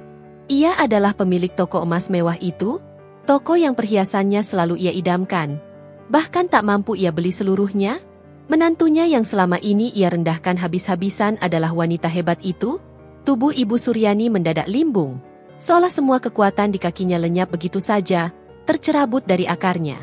Ardi, yang sejak tadi diam dan tanpa suara, namun diam-diam merekam seluruh momen ini dengan ponselnya yang tersembunyi, sigap menangkap ibunya agar tidak terjatuh. Wajahnya juga pucat pasi, syok yang ia rasakan tidak kalah hebatnya, seolah baru pertama kali mengenal istrinya.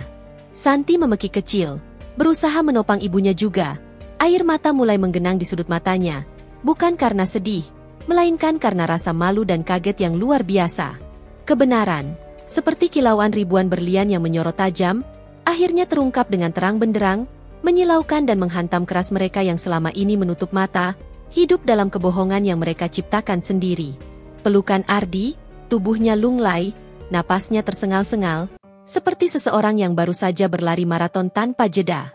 Sekujur tubuhnya bergetar hebat. Santi, yang juga syok tak kalah hebatnya, memegang erat lengan ibunya. Matanya terpaku pada Mirna dengan campuran rasa tidak percaya, malu yang luar biasa, dan sedikit ketakutan yang belum pernah ia rasakan sebelumnya.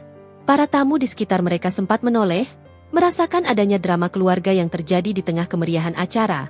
Namun dengan cepat kembali ke percakapan masing-masing, menjaga privasi momen keluarga itu dengan canggung. Mirna menatap Ibu Suryani dengan sorot mata yang sulit diartikan, ada kesedihan mendalam atas hubungan yang rusak, sedikit rasa lega karena beban rahasia terangkat, dan kekecewaan yang sudah lama ia pendam bertahun-tahun lamanya.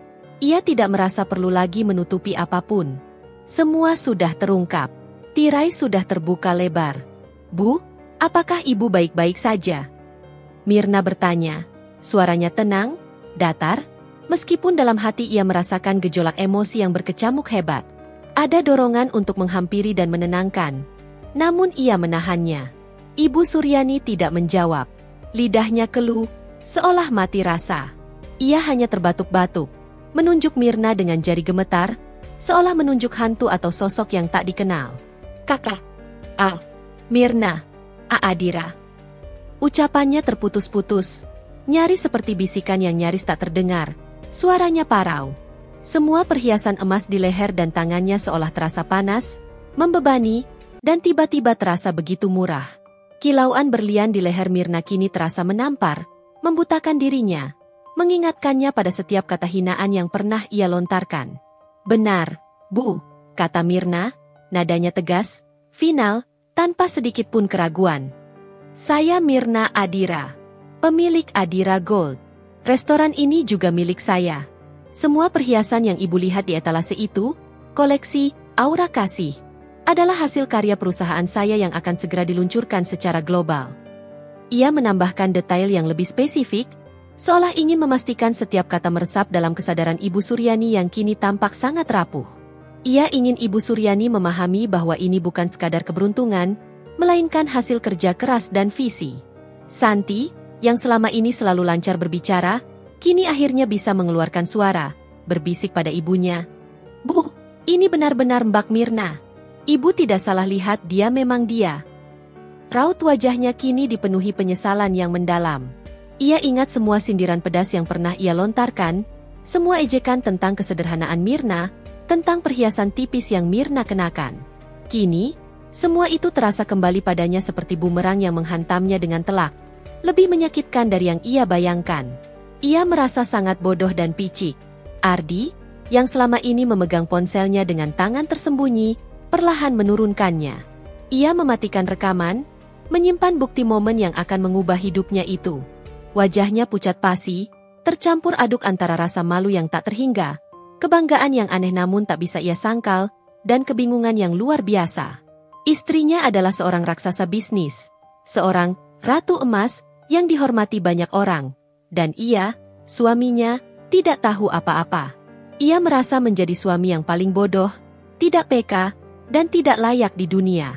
Ia menatap Mirna, mencari penjelasan, ribuan pertanyaan berdesakan di benaknya.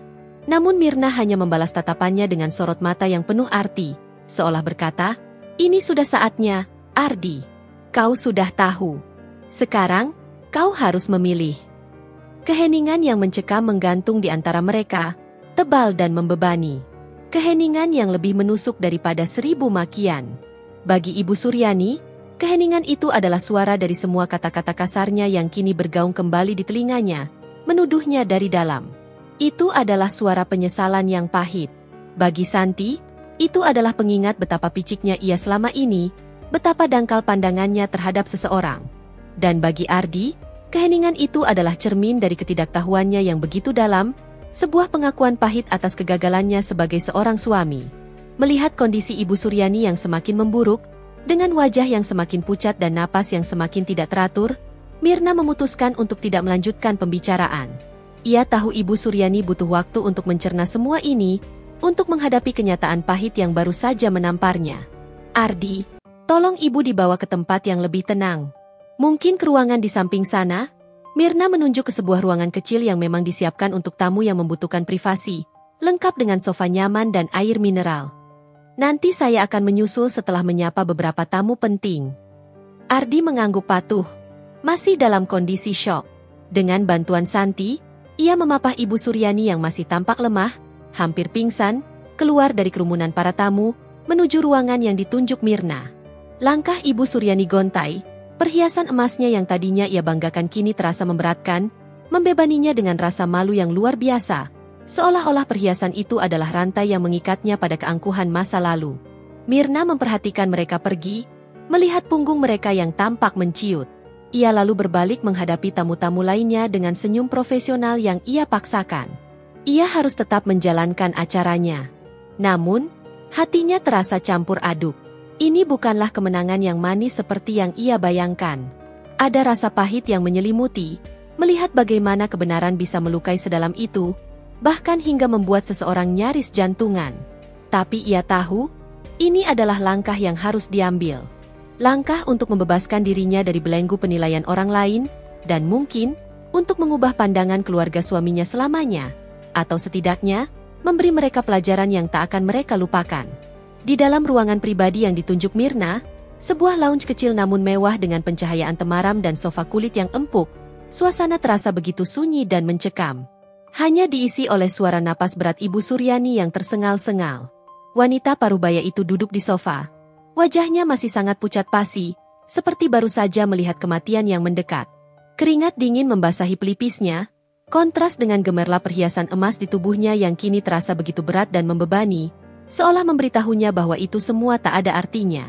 Santi duduk di sampingnya, mengusap punggung ibunya dengan tangan gemetar, matanya sesekali melirik pintu dengan cemas, menunggu kedatangan Mirna, sekaligus takut akan apa yang akan terjadi selanjutnya. Ardi berdiri di seberang mereka, bersandar pada dinding yang dihiasi lukisan modern. Ia telah mencoba memberikan air minum kepada ibunya, namun ditolak dengan lambaian tangan lemah. Pikirannya masih kacau balau, berputar-putar tak karuan. Kenyataan bahwa istrinya adalah seorang pengusaha sukses besar, pemilik butik perhiasan mewah Adira Gold dan restoran Aurum, menghantamnya telak seperti palu godam. Selama ini, ia melihat Mirna sebagai wanita sederhana yang perlu ia lindungi dari sindiran ibunya, yang ia pikir tak punya apa-apa selain dirinya. Kini, semua itu terasa konyol, memalukan, dan membuatnya merasa sangat bodoh. Rasa bersalah mulai merayapi hatinya karena ketidaktahuannya yang begitu mendalam, dan sedikit rasa marah bercampur kecewa karena Mirna merahasiakan ini darinya, suaminya sendiri. Tak lama kemudian, pintu ruangan itu terbuka perlahan, menciptakan decit kecil yang memecah keheningan. Mirna masuk. Ia sudah melepas senyum profesionalnya yang ia tunjukkan pada tamu-tamu lainnya. Wajahnya kini terlihat lebih serius, namun sorot matanya tetap menunjukkan ketenangan yang dalam, sebuah ketenangan yang hanya bisa dimiliki oleh seseorang yang telah lama berdamai dengan dirinya sendiri dan siap menghadapi kebenaran. Ia berjalan mendekat dan duduk di kursi tunggal di hadapan mereka bertiga, menjaga jarak yang nyaman namun tegas, seolah sedang memimpin sebuah rapat dewan direksi. "Bagaimana, Bu? Sudah merasa lebih baik?" tanya Mirna, nadanya kini lebih lembut, tanpa emosi kemenangan yang tadi terpancar di ballroom. Hanya ada nada keprihatinan yang tulus. Ibu Suryani mengangkat kepala perlahan, menatap Mirna dengan mata yang berkaca-kaca, penuh penyesalan yang mendalam. "Mirna, ini semua benar?" Suaranya serak, nyaris tak terdengar, seolah setiap kata harus ia paksa keluar dari tenggorokannya yang tercekat. Ia masih tak bisa sepenuhnya percaya. "Iya, Bu. Semua yang ibu lihat malam ini adalah kebenaran," jawab Mirna, suaranya tenang, tegas, namun tanpa sedikit pun nada arogansi, memecah keheningan ruangan dengan fakta-fakta yang tak terbantahkan. "Adira Gold adalah perusahaan yang saya bangun dari nol, sedikit demi sedikit, setelah orang tua saya meninggal. Dengan modal seadanya, dan kerja keras yang tidak pernah kalian lihat. Restoran ini, Aurum, juga bagian dari investasi saya. Semua ini adalah hasil kerja keras saya selama bertahun-tahun, dengan bantuan tim yang hebat."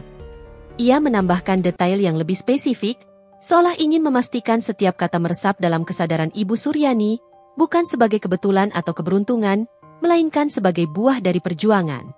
Santi, yang selama ini selalu lancar berbicara dan mudah mengeluarkan sindiran, kini memberanikan diri berbicara lagi, suaranya bergetar. "Tapi, Mbak, kenapa? Kenapa Mbak tidak pernah memberitahu kami? Kenapa Mbak selalu bersikap seolah-olah Mbak itu sederhana, tidak punya apa-apa, bahkan selalu dibilang cuma ibu rumah tangga biasa?" Suaranya dipenuhi campuran kekecewaan, rasa dikhianati karena merasa dibohongi, dan rasa malu yang luar biasa atas semua perkataannya di masa lalu. Mirna menghela napas panjang, sebuah napas yang seolah membawa serta beban bertahun-tahun yang akhirnya terlepas. Ia menatap satu persatu wajah di hadapannya, dari Ibu Suryani yang kini menunduk dengan tatapan kosong, Santi yang menatapnya dengan penuh pertanyaan dan air mata di pelupuk mata, hingga Ardi yang masih berdiri kaku, menghindari tatapannya, seolah tak sanggup bertatapan langsung dengan kenyataan itu.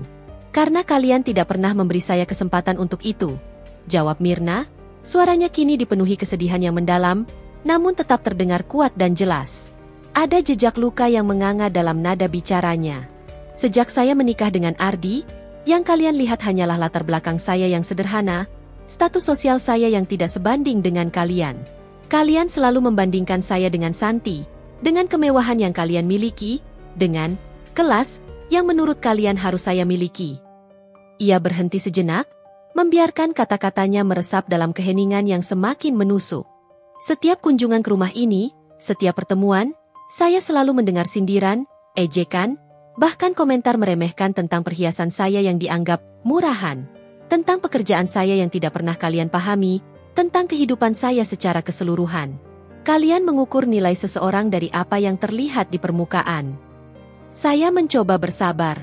Saya mencoba mengerti bahwa mungkin itu hanya kebiasaan kalian. Tapi setiap kali saya mendengar ibu meremehkan saya, atau Santi menyindir saya, rasanya seperti dihantam. Hati saya sakit, Bu. Sakit sekali. Suara Mirna sedikit bergetar, menunjukkan betapa dalam luka itu. Saya ingin membuktikan pada diri saya sendiri, dan pada kalian, bahwa nilai seseorang tidak diukur dari seberapa banyak perhiasan yang ia kenakan atau seberapa mewah gaya hidupnya. Nilai itu ada pada kerja keras, pada integritas, pada kemampuan untuk membangun sesuatu dari nol, pada keberanian untuk berjuang. Mengapa saya merahasiakannya dari kalian semua? Karena saya ingin melihat. Saya ingin melihat apakah kalian bisa menerima saya apa adanya, tanpa embel-embel kekayaan dan status. Saya ingin melihat apakah cinta Ardi tulus, tanpa terpengaruh oleh status sosial dan harta yang kumiliki. Dan yang terpenting, Mirna menatap Ibu Suryani dan Santi dengan tatapan penuh arti. Saya ingin kalian belajar bahwa meremehkan orang lain hanya karena penampilan atau status mereka, hanya karena mereka terlihat sederhana. Itu adalah kesalahan besar yang bisa sangat menyakitkan. Ibu Suryani mendongak, matanya berkaca-kaca, air mata mulai mengalir deras membasahi pipinya yang keriput. Mirna, Ibu minta maaf. Ucapnya terbata-bata, suaranya pecah oleh tangisan. Untuk pertama kalinya, suara Ibu Suryani terdengar tulus, tanpa sedikit pun nada kesombongan atau keangkuhan. Wajahnya kini dipenuhi rasa malu dan penyesalan yang mendalam. Sebuah penyesalan yang mungkin akan menghantuinya sepanjang hidup. Ibu tidak tahu. Ibu benar-benar tidak tahu. Ibu sudah berdosa besar padamu, Nak. Santi menangis pelan, menundukkan kepalanya dalam-dalam. Saya juga, Mbak, saya minta maaf. Saya sangat bodoh, saya selalu merendahkan Mbak. Saya iri pada Mbak, padahal Mbak jauh lebih hebat dari saya. Ia tak sanggup mengangkat wajahnya, terlalu malu. Ardi melangkah maju, berdiri tepat di depan Mirna. Raut wajahnya menunjukkan perjuangan batin yang luar biasa. Mirna, aku minta maaf. Aku tidak pernah tahu. Aku merasa bodoh sekali, tidak peka, dan tidak menyadari apa-apa tentangmu. Mengapa kau tidak pernah menceritakannya padaku? Mirna, aku suamimu. Suaranya penuh dengan rasa bersalah yang menusuk, bercampur dengan sedikit nada kesedihan karena merasa dikecualikan dari bagian penting hidup istrinya. Mirna menatap Ardi. Ada kekecewaan di matanya, namun juga kelembutan. Aku tidak ingin kau merasa terbebani, Ardi. Aku ingin kau mencintaiku apa adanya, bukan karena harta yang kumiliki. Dan aku ingin membangun semua ini sendiri, sebagai bukti untuk diriku dan untuk orang tuaku yang telah tiada. Aku tidak ingin keberadaanmu atau statusmu menjadi alasan kesuksesanku. Ada nada kesedihan yang jelas dalam suaranya. Aku ingin kau percaya padaku, dan mendukungku, meskipun kau tidak tahu seluruh ceritanya. Aku ingin kau menjadi suamiku karena cinta, bukan karena aku adalah Mirna Adira, dari Adira Gold. Konfrontasi itu, meskipun menyakitkan dan dipenuhi air mata serta penyesalan, adalah langkah penting. Kebenaran telah terungkap dengan begitu gamblang, tanpa ada yang bisa disangkal. Luka lama telah disingkap dan dibiarkan menganga di hadapan mereka. Dan kini, tersisa puing-puing prasangka dan hubungan yang retak, yang harus mereka bereskan, atau setidaknya, berusaha untuk memperbaikinya. Malam itu, setelah seluruh tamu di pesta pre-launch koleksi, Aura Kasih, telah pulang dan kemegahan Auru mulai meredup, Mirna akhirnya kembali ke ruangan tempat Ibu Suryani, Santi, dan Ardi berada. Suasana di sana masih terasa berat, diselimuti keheningan yang canggung. Ibu Suryani tampak sedikit lebih tenang, namun matanya masih sembab dan pandangannya kosong. Santi sesekali mengusap wajahnya yang basah oleh air mata, sementara Ardi duduk di samping ibunya. Tangannya menggenggam tangan Ibu Suryani erat, seolah menyalurkan kekuatan. Mirna duduk kembali di kursinya. Tatapannya menyapu mereka satu persatu. Ia tahu, setelah badai pengungkapan ini, akan ada masa-masa sulit yang harus mereka lalui bersama. Namun, ia juga tahu bahwa ini adalah kesempatan. Kesempatan untuk membangun kembali, di atas fondasi yang lebih jujur dan kuat. Bagaimana, Bu? Ada yang ingin Ibu tanyakan lagi? Mirna memulai, suaranya lembut, tanpa sedikit pun nada menuntut atau menghakimi.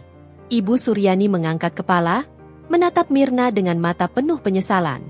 Mirna, Ibu benar-benar malu. Ibu tidak tahu harus berkata apa. Selama ini Ibu begitu picik, begitu sombong. Ibu selalu merendahkanmu, menantangmu dengan perhiasan Ibu, padahal kau jauh lebih hebat dari Ibu. Kau punya semuanya.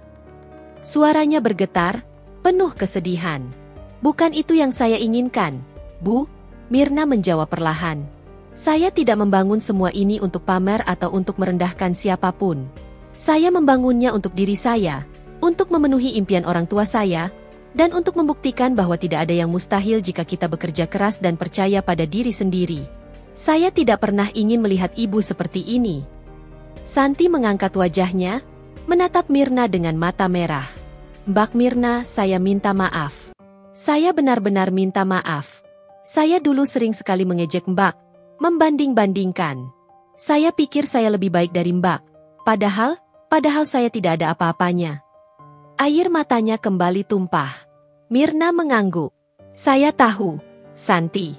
Saya dengar semua yang kalian katakan. Itu memang menyakitkan. Tapi saya harap, dari kejadian ini, kalian bisa belajar.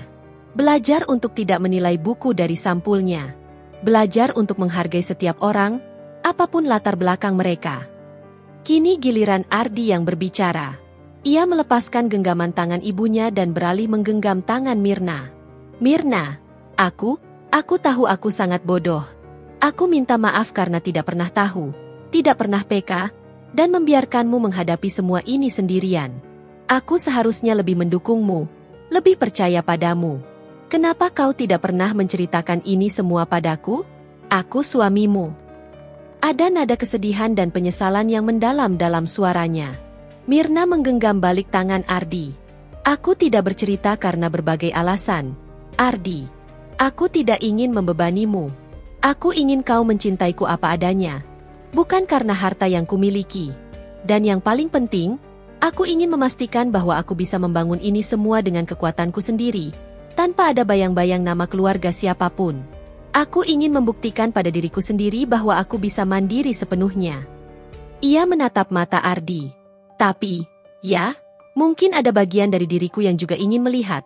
Apakah kau akan tetap di sisiku jika kau tahu seluruh kebenarannya, tanpa aku harus memintamu untuk membela diriku? Ardi menundukkan kepalanya. Aku mengerti. Dan aku bangga padamu, Mirna. Sangat bangga. Kau adalah wanita paling hebat yang kukenal. Ada keheningan lagi. Namun kali ini terasa berbeda. Keheningan yang diisi dengan pengakuan, penyesalan, dan secercah harapan. Lalu, apa yang akan terjadi sekarang? Tanya Ibu Suryani, suaranya lebih pelan dari biasanya. Mirna menatap Ibu Suryani, lalu Ardi, dan terakhir Santi. Sekarang, kita bisa memulai lagi. Saya tidak akan meminta kalian untuk mengubah siapa diri kalian. Tapi saya berharap, dari sini, kita bisa saling menghargai. Ibu tidak perlu lagi memamerkan perhiasan ibu untuk merasa lebih unggul. Santi tidak perlu lagi membandingkan diri dengan orang lain. Dan Ardi. Mirna menatap Ardi. Aku berharap kau bisa belajar lebih terbuka padaku, dan kita bisa membangun kepercayaan yang lebih kuat. Mirna tahu, jalan menuju rekonsiliasi tidak akan mudah. Mungkin akan ada rasa canggung, dan luka-luka itu tidak akan sembuh dalam semalam. Namun, setidaknya, kebenaran telah terungkap. Fondasi baru telah diletakkan. Dan untuk pertama kalinya dalam waktu yang lama, Mirna merasakan beban berat terangkat dari pundaknya. Ia siap menghadapi apapun yang akan terjadi selanjutnya. Beberapa minggu setelah pesta pre-launch koleksi, Aura Kasih, suasana di rumah Ardi perlahan mulai berubah. Keheningan canggung yang sempat menyelimuti setelah pengungkapan besar itu mulai berganti dengan upaya-upaya canggung menuju normalitas yang baru. Ibu Suryani dan Santi masih tampak malu setiap kali berhadapan dengan Mirna, namun kini ada nada hormat yang jelas dalam setiap interaksi mereka. Sindiran telah lenyap, digantikan oleh permintaan maaf yang tulus dan sesekali pujian yang kaku. Ibu Suryani, yang kini menyadari betapa hebatnya menantunya, seringkali terlihat membolak-balik majalah bisnis yang memuat profil Myrna, seolah mencoba memahami sosok yang selama ini ia remehkan. Ia bahkan beberapa kali mengunjungi butik Adira Gold di Mall, bukan untuk memamerkan perhiasannya, tetapi untuk melihat secara langsung kemegahan kerajaan yang dibangun Myrna. Ia tak lagi membandingkan perhiasan Myrna dengan miliknya. Kini ia justru bertanya tentang detail desain atau kualitas berlian. Santi, di sisi lain, lebih sering menghubungi Myrna. Bukan untuk menyindir, melainkan untuk meminta nasihat bisnis tentang toko online kecilnya yang ia mulai beberapa waktu lalu. Myrna, dengan sabar, memberikan saran dan arahan, membantu Santi mengembangkan usahanya dengan strategi pemasaran dan branding yang tepat. Hubungan mereka, yang dulu dipenuhi kecemburuan dan rasa tidak suka, kini perlahan berubah menjadi semacam persahabatan yang unik. Namun, perubahan yang paling signifikan terjadi antara Myrna dan Ardi. Malam setelah pesta itu, Ardi menghabiskan berjam-jam berbicara dengan Myrna. Ia mengungkapkan semua rasa bersalahnya, rasa bodohnya, dan kekagumannya yang luar biasa. Myrna pun menjelaskan lebih dalam alasannya merahasiakan semuanya, serta harapannya agar Ardi bisa memahami dan menerima. "Aku minta maaf karena membuatmu merasa tidak penting, Ardi," kata Myrna kala itu, menggenggam tangan suaminya. "Aku hanya ingin kau bangga padaku karena siapa aku, bukan karena apa yang aku miliki." Ardi mengangguk, matanya berkaca-kaca. "Aku bangga padamu, Myrna. Lebih dari yang bisa kubayangkan. Aku hanya menyesal karena tidak ada di sana bersamamu saat kau membangun semua ini." Sejak saat itu, Ardi mulai menunjukkan dukungan yang lebih nyata. Ia tidak lagi sekadar pasrah mendengarkan sindiran ibunya, melainkan menjadi pembela setia Myrna di hadapan siapapun yang mencoba meremehkan istrinya. Ia mulai belajar tentang bisnis perhiasan, ikut serta dalam beberapa diskusi ringan tentang strategi perusahaan Myrna, dan bahkan kadang menemani Myrna ke beberapa acara bisnis jika waktunya memungkinkan. Ia menjadi pendengar yang lebih aktif, dan yang terpenting, ia belajar untuk melihat Myrna bukan hanya sebagai istrinya, tetapi sebagai seorang wanita yang luar biasa, seorang pemimpin, dan seorang visioner. Satu sore, Myrna duduk di ruang kerjanya. Laptopnya terbuka, menunjukkan email dari Emer Lim yang mengonfirmasi detail terakhir untuk perluasan ke pasar Eropa. Perjalanan bisnis ke luar negeri kini menjadi hal biasa. Namun, ia tidak lagi merasa perlu menyembunyikan jadwal atau kegiatannya. Ardi tahu, dan ia mendukung sepenuhnya. Ia meraih kalung liontin kupu-kupu peninggalan ibunya, yang masih ia kenakan di balik pakaiannya. Liontin itu terasa dingin di ujung jemarinya. Dulu, liontin ini adalah simbol kesederhanaan yang sering diremehkan. Kini, ia menjadi pengingat akan perjuangan, ketahanan, dan kebenaran yang akhirnya terungkap. Keluarga Ardi memang belum sepenuhnya berubah. Luka lama tidak akan sembuh dalam sekejap. Namun, setidaknya, lapisan kemunafikan telah runtuh. Mereka dipaksa untuk melihat Myrna dengan mata yang berbeda, dengan rasa hormat yang tulus. Myrna tahu, perjalanan menuju hubungan yang benar-benar sehat masih panjang.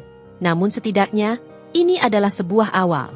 Sebuah awal yang baru, di mana ia bisa menjadi dirinya sendiri, sepenuhnya, tanpa perlu menyembunyikan kilau emas dan berlian yang telah ia ciptakan dengan kedua tangannya sendiri. Tahun demi tahun berlalu sejak malam pengungkapan di Aurum. Perusahaan Myrna, Adira Gold, terus berkembang pesat. Tak hanya di Asia Tenggara tetapi juga mulai merambah pasar Eropa dan Amerika. Cabang di Singapura sukses besar, dan kini butik Adira Gold dengan megahnya berdiri di distrik perbelanjaan mewah di London dan New York. Myrna Adira, Sang Ratu Emas, bukan lagi sekadar julukan di Jakarta, melainkan nama yang dikenal dan dihormati di kancah perhiasan global. Ia sering menjadi pembicara di konferensi bisnis internasional, dan wajahnya menghiasi sampul majalah-majalah bergengsi dunia. Namun, di tengah semua kesuksesan gemilang itu, Myrna tidak pernah lupa akan asal-usulnya dan tujuan utamanya. Uang dan ketenaran tidak mengubah dirinya menjadi angkuh atau sombong. Justru sebaliknya, ia menjadi lebih rendah hati dan bijaksana. Ia menyadari bahwa kekayaan sejati bukanlah pada tumpukan berlian, melainkan pada hubungan dan keseimbangan hidup. Hubungannya dengan Ardi semakin kuat. Ardi, yang kini bekerja di Adira Gold sebagai manajer operasional, setelah secara sukarela mengundurkan diri dari pekerjaan lamanya dan belajar banyak tentang industri perhiasan, menjadi pilar pendukung terbesar Myrna. Ia tidak lagi merasa minder, melainkan bangga menjadi pendamping Mirna. Mereka belajar untuk berkomunikasi lebih terbuka, berbagi beban, dan merayakan setiap pencapaian bersama. Rumah mereka, yang dulunya terasa pengap oleh prasangka, kini dipenuhi kehangatan dan rasa saling percaya. Perubahan paling dramatis terjadi pada Ibu Suryani dan Santi. Awalnya canggung dan penuh penyesalan, mereka secara bertahap belajar menerima dan menghargai Mirna apa adanya. Ibu Suryani tidak lagi menyombongkan perhiasannya. Kini ia justru dengan bangga menceritakan kisah sukses Mirna kepada teman-temannya. Ia bahkan menjadi salah satu pelanggan setia Adira Gold, meskipun dengan diskon khusus yang diberikan Mirna. Santi, dengan bimbingan Mirna, berhasil mengembangkan toko online-nya sendiri, meskipun dalam skala yang lebih kecil. Ia sering meminta saran Mirna, dan Mirna dengan senang hati membimbingnya, melihat potensi dalam diri adik iparnya itu. Hubungan keluarga yang dulu dipenuhi drama dan ketegangan, kini perlahan berubah menjadi lebih harmonis, meskipun bekas luka masa lalu tetap ada sebagai pengingat. Suatu hari, Mirna mengajak Ibu Suryani dan Santi berkunjung ke sebuah desa kecil di pelosok Jawa. Di sana, Adira Gold telah mendirikan pusat pelatihan dan pengembangan bagi para pengrajin perhiasan lokal. Mereka melihat bagaimana Mirna berinteraksi dengan para pengrajin, berbagi ilmunya, dan memberikan kesempatan bagi mereka untuk berkembang. Mirna juga mendirikan yayasan sosial atas nama orang tuanya, Adi dan Ratna, yang berfokus pada pendidikan anak-anak kurang mampu dan pelestarian seni kerajinan tangan tradisional. Bu, Santi, Mirna berkata, saat mereka duduk di sebuah saung sederhana, memandang para pengrajin yang sibuk bekerja. Ini semua bukan hanya tentang keuntungan. Ini tentang warisan. Warisan dari orang tua saya, dan warisan yang ingin saya tinggalkan untuk generasi mendatang. Ibu Suryani menatap Mirna, matanya berkaca-kaca. Ia melihat tidak hanya seorang pengusaha sukses, tetapi seorang wanita dengan hati yang besar dan visi yang mulia. Ia menggenggam tangan Mirna erat, sesuatu yang tidak pernah ia lakukan sebelumnya. Kau benar-benar permata, Mirna. Jauh lebih berharga dari semua emas dan berlian yang kau miliki. Santi mengangguk, air mata menetes di pipinya. Saya bangga punya kakak ipar seperti Mbak Mirna. Mirna tersenyum, sebuah senyum yang tulus dan damai. Perjalanannya memang penuh liku, dengan luka dan rahasia yang ia pikul sendiri. Namun, pada akhirnya, kebenaran membebaskan, dan kebijaksanaan yang ia dapatkan jauh lebih berharga daripada kekayaan yang ia kumpulkan. Ia telah melebarkan sayapnya, tidak hanya di dunia bisnis, tetapi juga dalam membangun jembatan di dalam keluarganya sendiri. Sebuah jembatan menuju pemahaman, pengampunan, dan cinta yang lebih tulus.